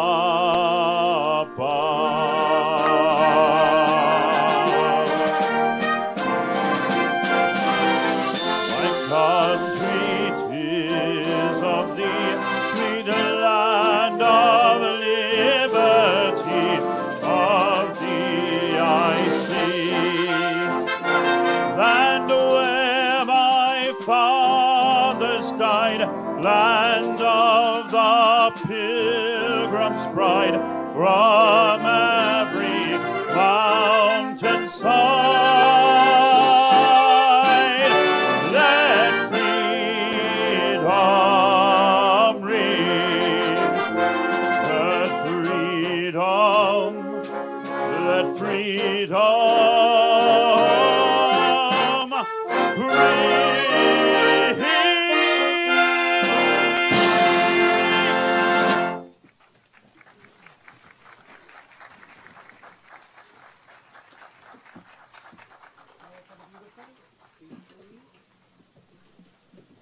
Now, the families of Flight 93 are invited to the Wall of Names and the sacred ground for a private wreath-laying ceremony. Thank you for attending today's service.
Manuel de Mojica Jr. Kleber Rolanda Molina. Manuel de Jesus Molina. Carl Molinaro. Justin John Molisani Jr. Brian Patrick Monaghan. Franklin Monahan. John Gerard Monahan. Kristen Lee Montanaro. Craig Montano. Michael G. Montesi. Carlos Alberto Beto Montoya. Antonio de Jesus Montoya Valdez. Cheryl Ann Moniak. Thomas Carlo Moody. Sharon Moore. Krishna V. Morthy. Laura Lee DeFazio Morabito. Abner Morales. Carlos Manuel Morales. Paula E. Morales. Sonia Mercedes Morales Papalo. Gerard P. Moran Jr. John Christopher Moran. John Michael Moran. Kathleen Moran. Lindsay Stapleton Morehouse. George William Morell. Stephen P. Morello. Vincent S. Morello. Yvette Nicole Marino. Dorothy Morgan. Richard J. Morgan. Nancy Morgenstern. Sane More. Blanca Robertino Moracho Moracho. Leonel Hermano Moracho Moracho. Dennis Gerard Moroni. And my aunt, Daphne Paletzis. Saza, losing you is a nightmare, and we mourn every laugh, every smile, and every story that now we will never be able to share with you. In their place, an emptiness that will never be filled. Simply put, you were the best person we ever knew, and we were so lucky to have you in our lives. Every moment was a joy, each memory a gift that we will always treasure. And for as dark as that day was, to know you was to know a love and a light that shines so much brighter. And to my grandfather, Battalion Chief John Joseph Jack Fanning of Hazmat Operations, FDNY. My hero I never got to meet. I know so much about you because you're still talked about every single day. Please continue to watch over Daddy, Uncle Jeremy, Aunt Jackie, the rest of the family, and you are so missed by all of us and may be gone, but will never be forgotten. I love you always, and I'm so proud to be your granddaughter. Rest in peace, Grandpa.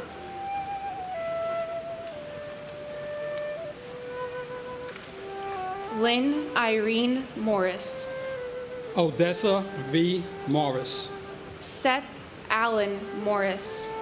Steve Morris. Christopher Martell Morrison.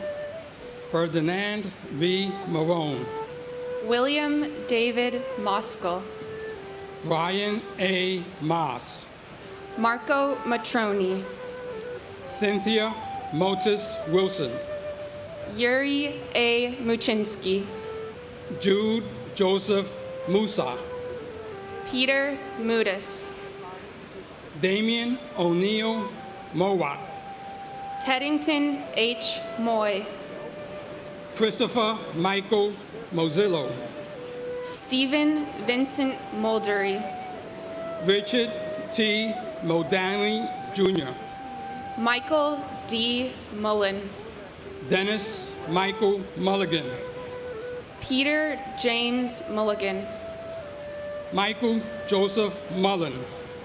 James Donald Munhall. Nancy Muniz. Francisco Eladio Munez. Carlos Mario Munoz. Teresa Munson. Robert Michael Murdoch. Cesar Augusto Murillo. Mark A. Murillo. Brian Joseph Murphy. Charles Anthony Murphy. Christopher W. Murphy.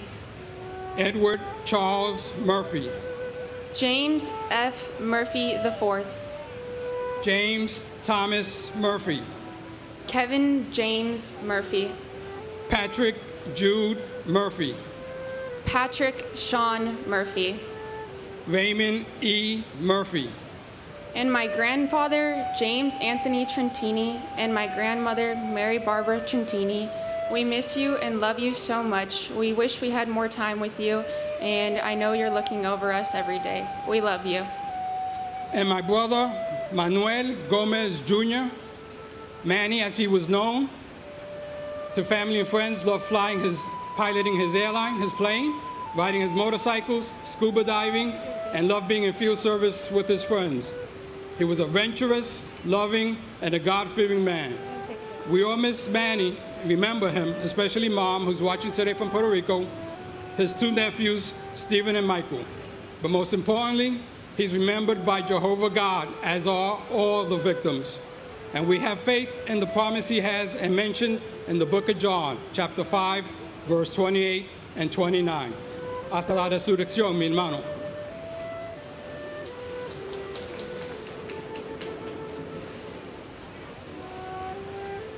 Robert Eddie Murphy, Jr.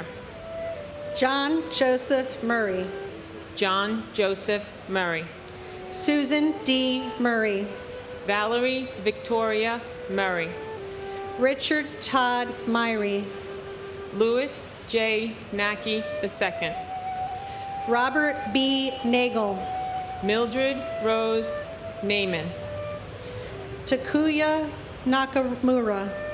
Alexander John Robert Napier. Frank Joseph Naples III. John Philip Napolitano. Catherine Ann Nardella. Mario Nardone, Jr. Monica K. Narula. Sean M. Nasani. Narendra Nath. Karen Susan Navarro. Joseph M. Navis. Francis Joseph Nazareo.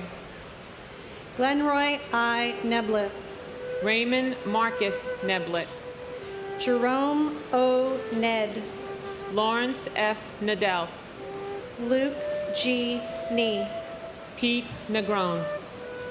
Lori Ann Nera. Ann N. Nelson.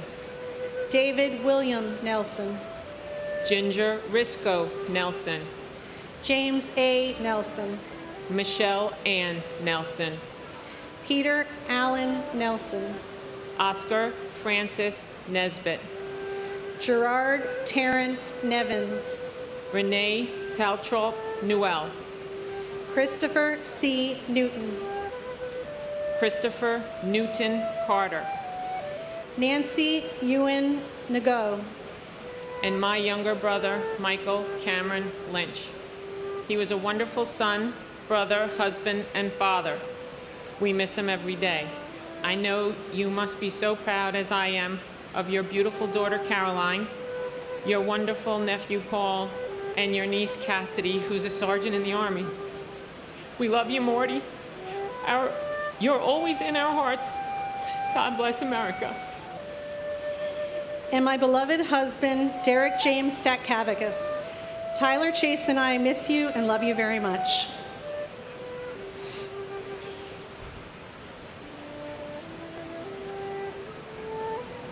Ready?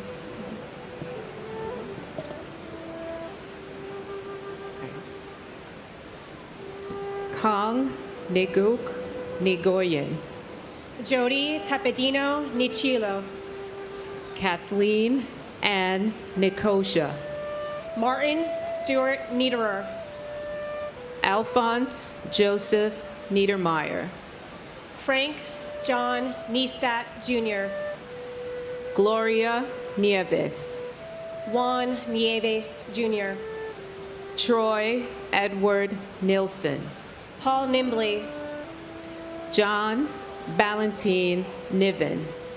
Catherine McGarry Nowak. Curtis Terrence Noel. Michael A. Noth. Jacqueline June Norton. Robert Walter Noonan. Daniela Rosalia Notaro. Robert Grant Norton. Soichi Numata. Brian Christopher Navanti. Jose Nunez. Brian Nunez. James A. Oakley. Jeffrey Roger Nussbaum. James P. O'Brien, Jr. Dennis Patrick Oberg. Scott J. O'Brien. Michael P. O'Brien. Daniel O'Callahan. Timothy Michael O'Brien. Diana J. O'Connor. Dennis James O'Connor, Jr. Richard J. O'Connor. Keith Kevin O'Connor. Marnie Pont O'Doherty. Amy O'Doherty. Takashi Ogawa. Douglas E. Elschlager. And my cousin, who is like a sister to me, Derelia Giovanna Mena. Your daughter, your sister, your mother, aunts, uncles, and many, many, many cousins miss you terribly. We hope to see you again one day. Siempre vivirás en nuestros corazones y nuestros pensamientos. Albert Ogletree, and my hero, and my father, Donald H. Gregory. My dad was a gregarious yet sensitive man who had a great sense of humor and a deep love for his family and friends. He loved his job and his peers at Cantor Fitzgerald, but he knew how to come off the train, leaving work at work, and engage and connect with us. A few weeks before September 11th, he had a heart-to-heart talk with me about how he wanted to prioritize his health so that he could be there for my sister, brother, and I throughout our milestones of marriage and children. Although he wasn't here with us, he was never missing in our hearts. The legacy of his life lives on with all those who miss him, and now with his 5 grandchildren who will learn to love their Grandpa Don through shared stories. It is only with acts of kindness, charity, and love that we can negate the intentions of those who wanted to bring down this country, and this will be what we will teach our children. I am deeply grateful to all those who have served and sacrificed to protect our country, especially in Afghanistan, and to those who are still suffering from 9/11 related physical and mental illness. You are not forgotten or alone. I pray that we can once again be the country we were on September 12th. Dad, I love you and I miss you always.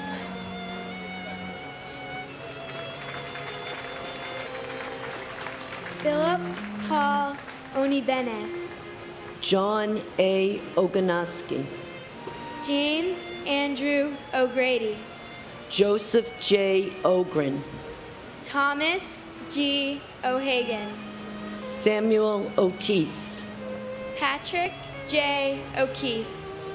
William O'Keefe. Gerald Michael Alcott.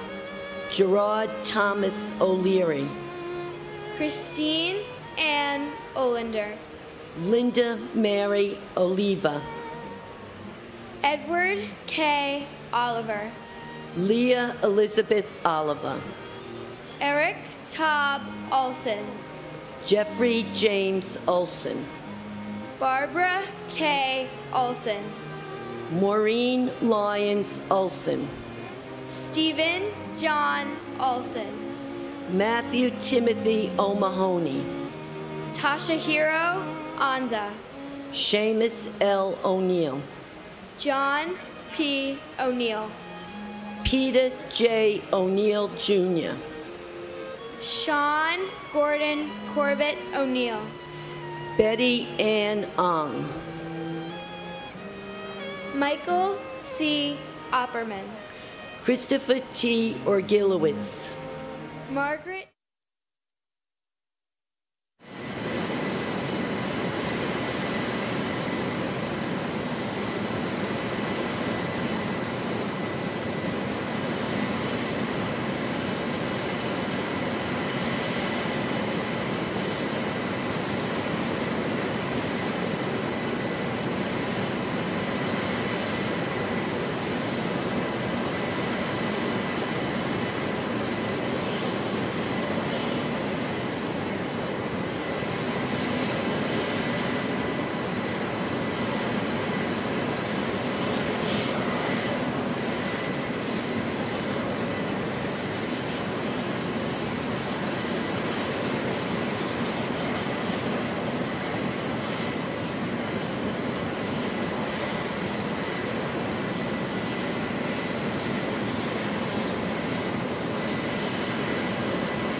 going back? You going back later on? Back home.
What? Has it?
Hey, Josh.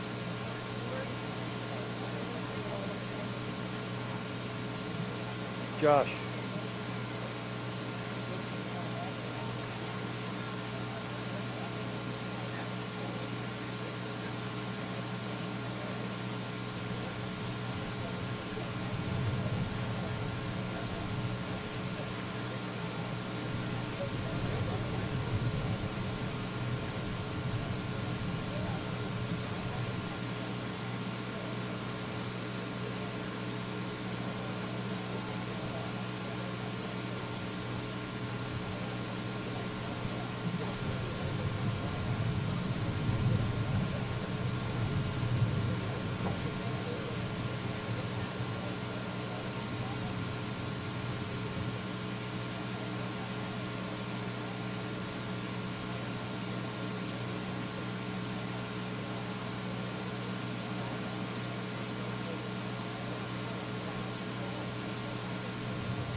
Coming.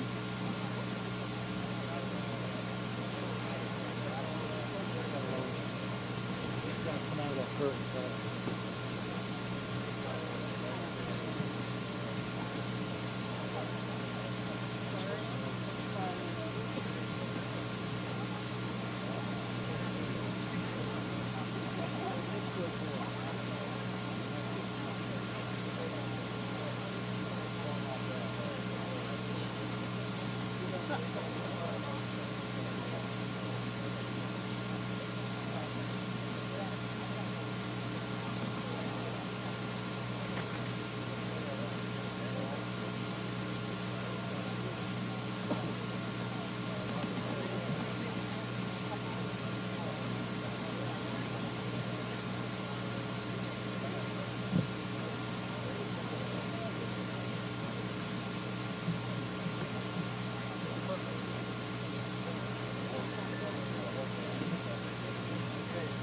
Josh, you there? Gotta keep an eye on it. Same thing. Oh, no. I knew he was coming. I just said, I didn't feel it. Keep saying. He got it right up and down the okay, that one. It's gotta happen. Come on.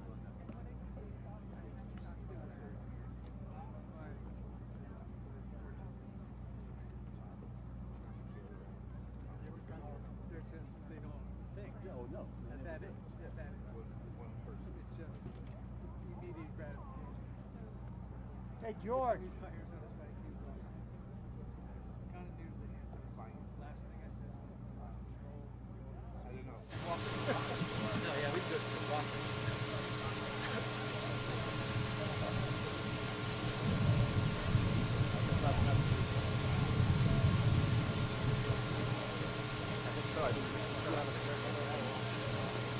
Probably, yeah. You gotta be ready. We're gonna be doing lots of that.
Can we get inside there at all?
He's back there, but I wonder if they're going to wait for the gas.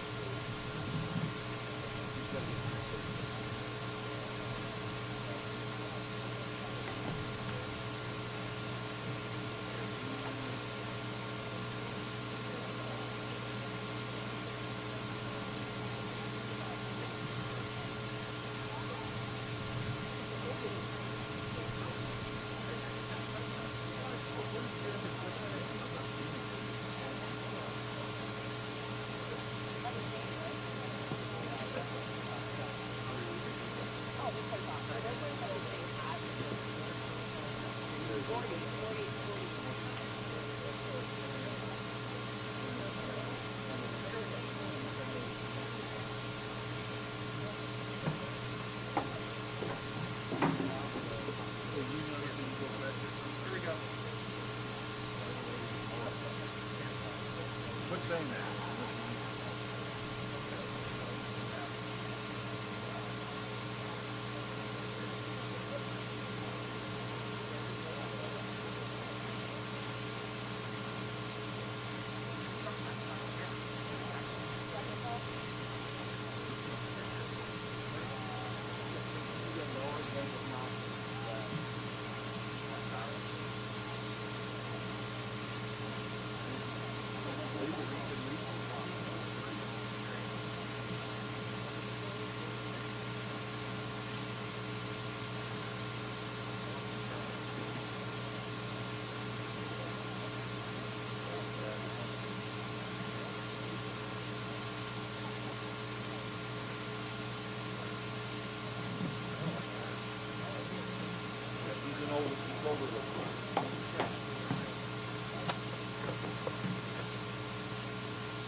Why did you do for free?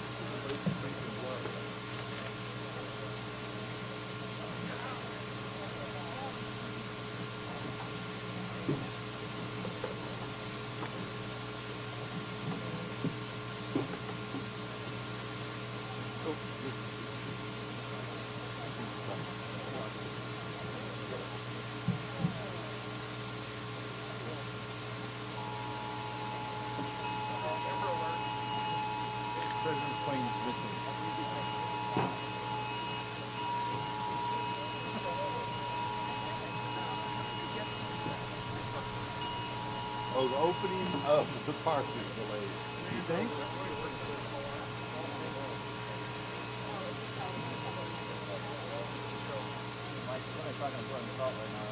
There's the light.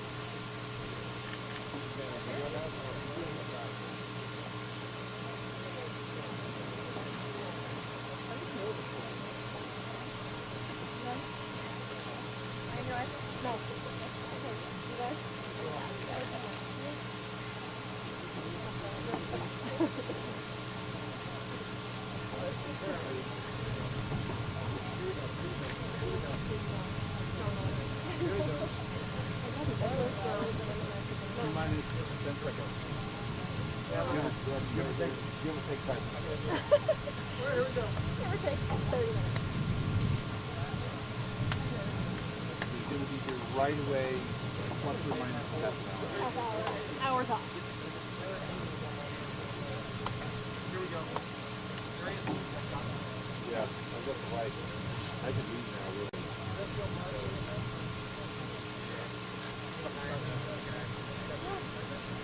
You're stepping on somebody's stuff, man. That's my phone. Sorry, dear.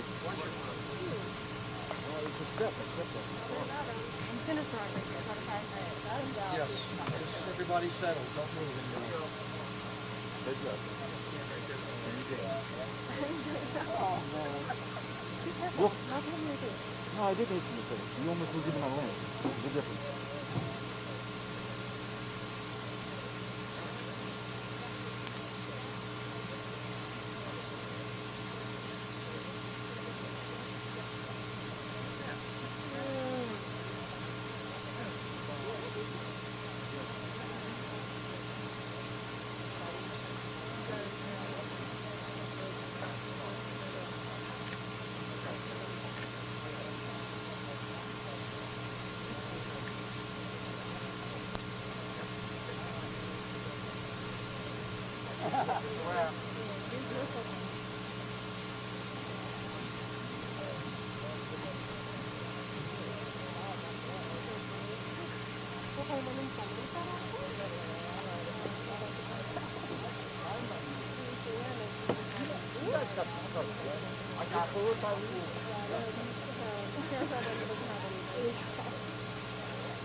And leave, or what's at 3 o'clock? There's a concert at 3 o'clock. He's staying for that? Wait, what's an No, because the first one I think he's just here for like that moment of silence or whatever, and then he's gone. Yeah, that's what I thought.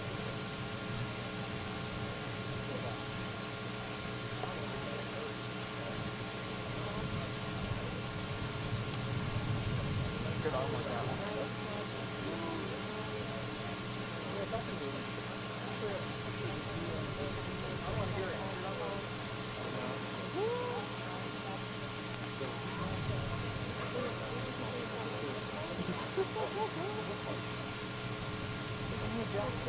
There's some really good ice cream.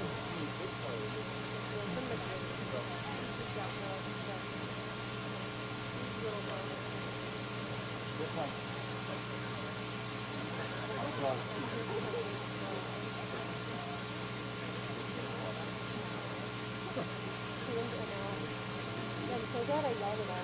Oh my god, yeah,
Loving the live moment from you. You're almost.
you can't walk on this. Go that way.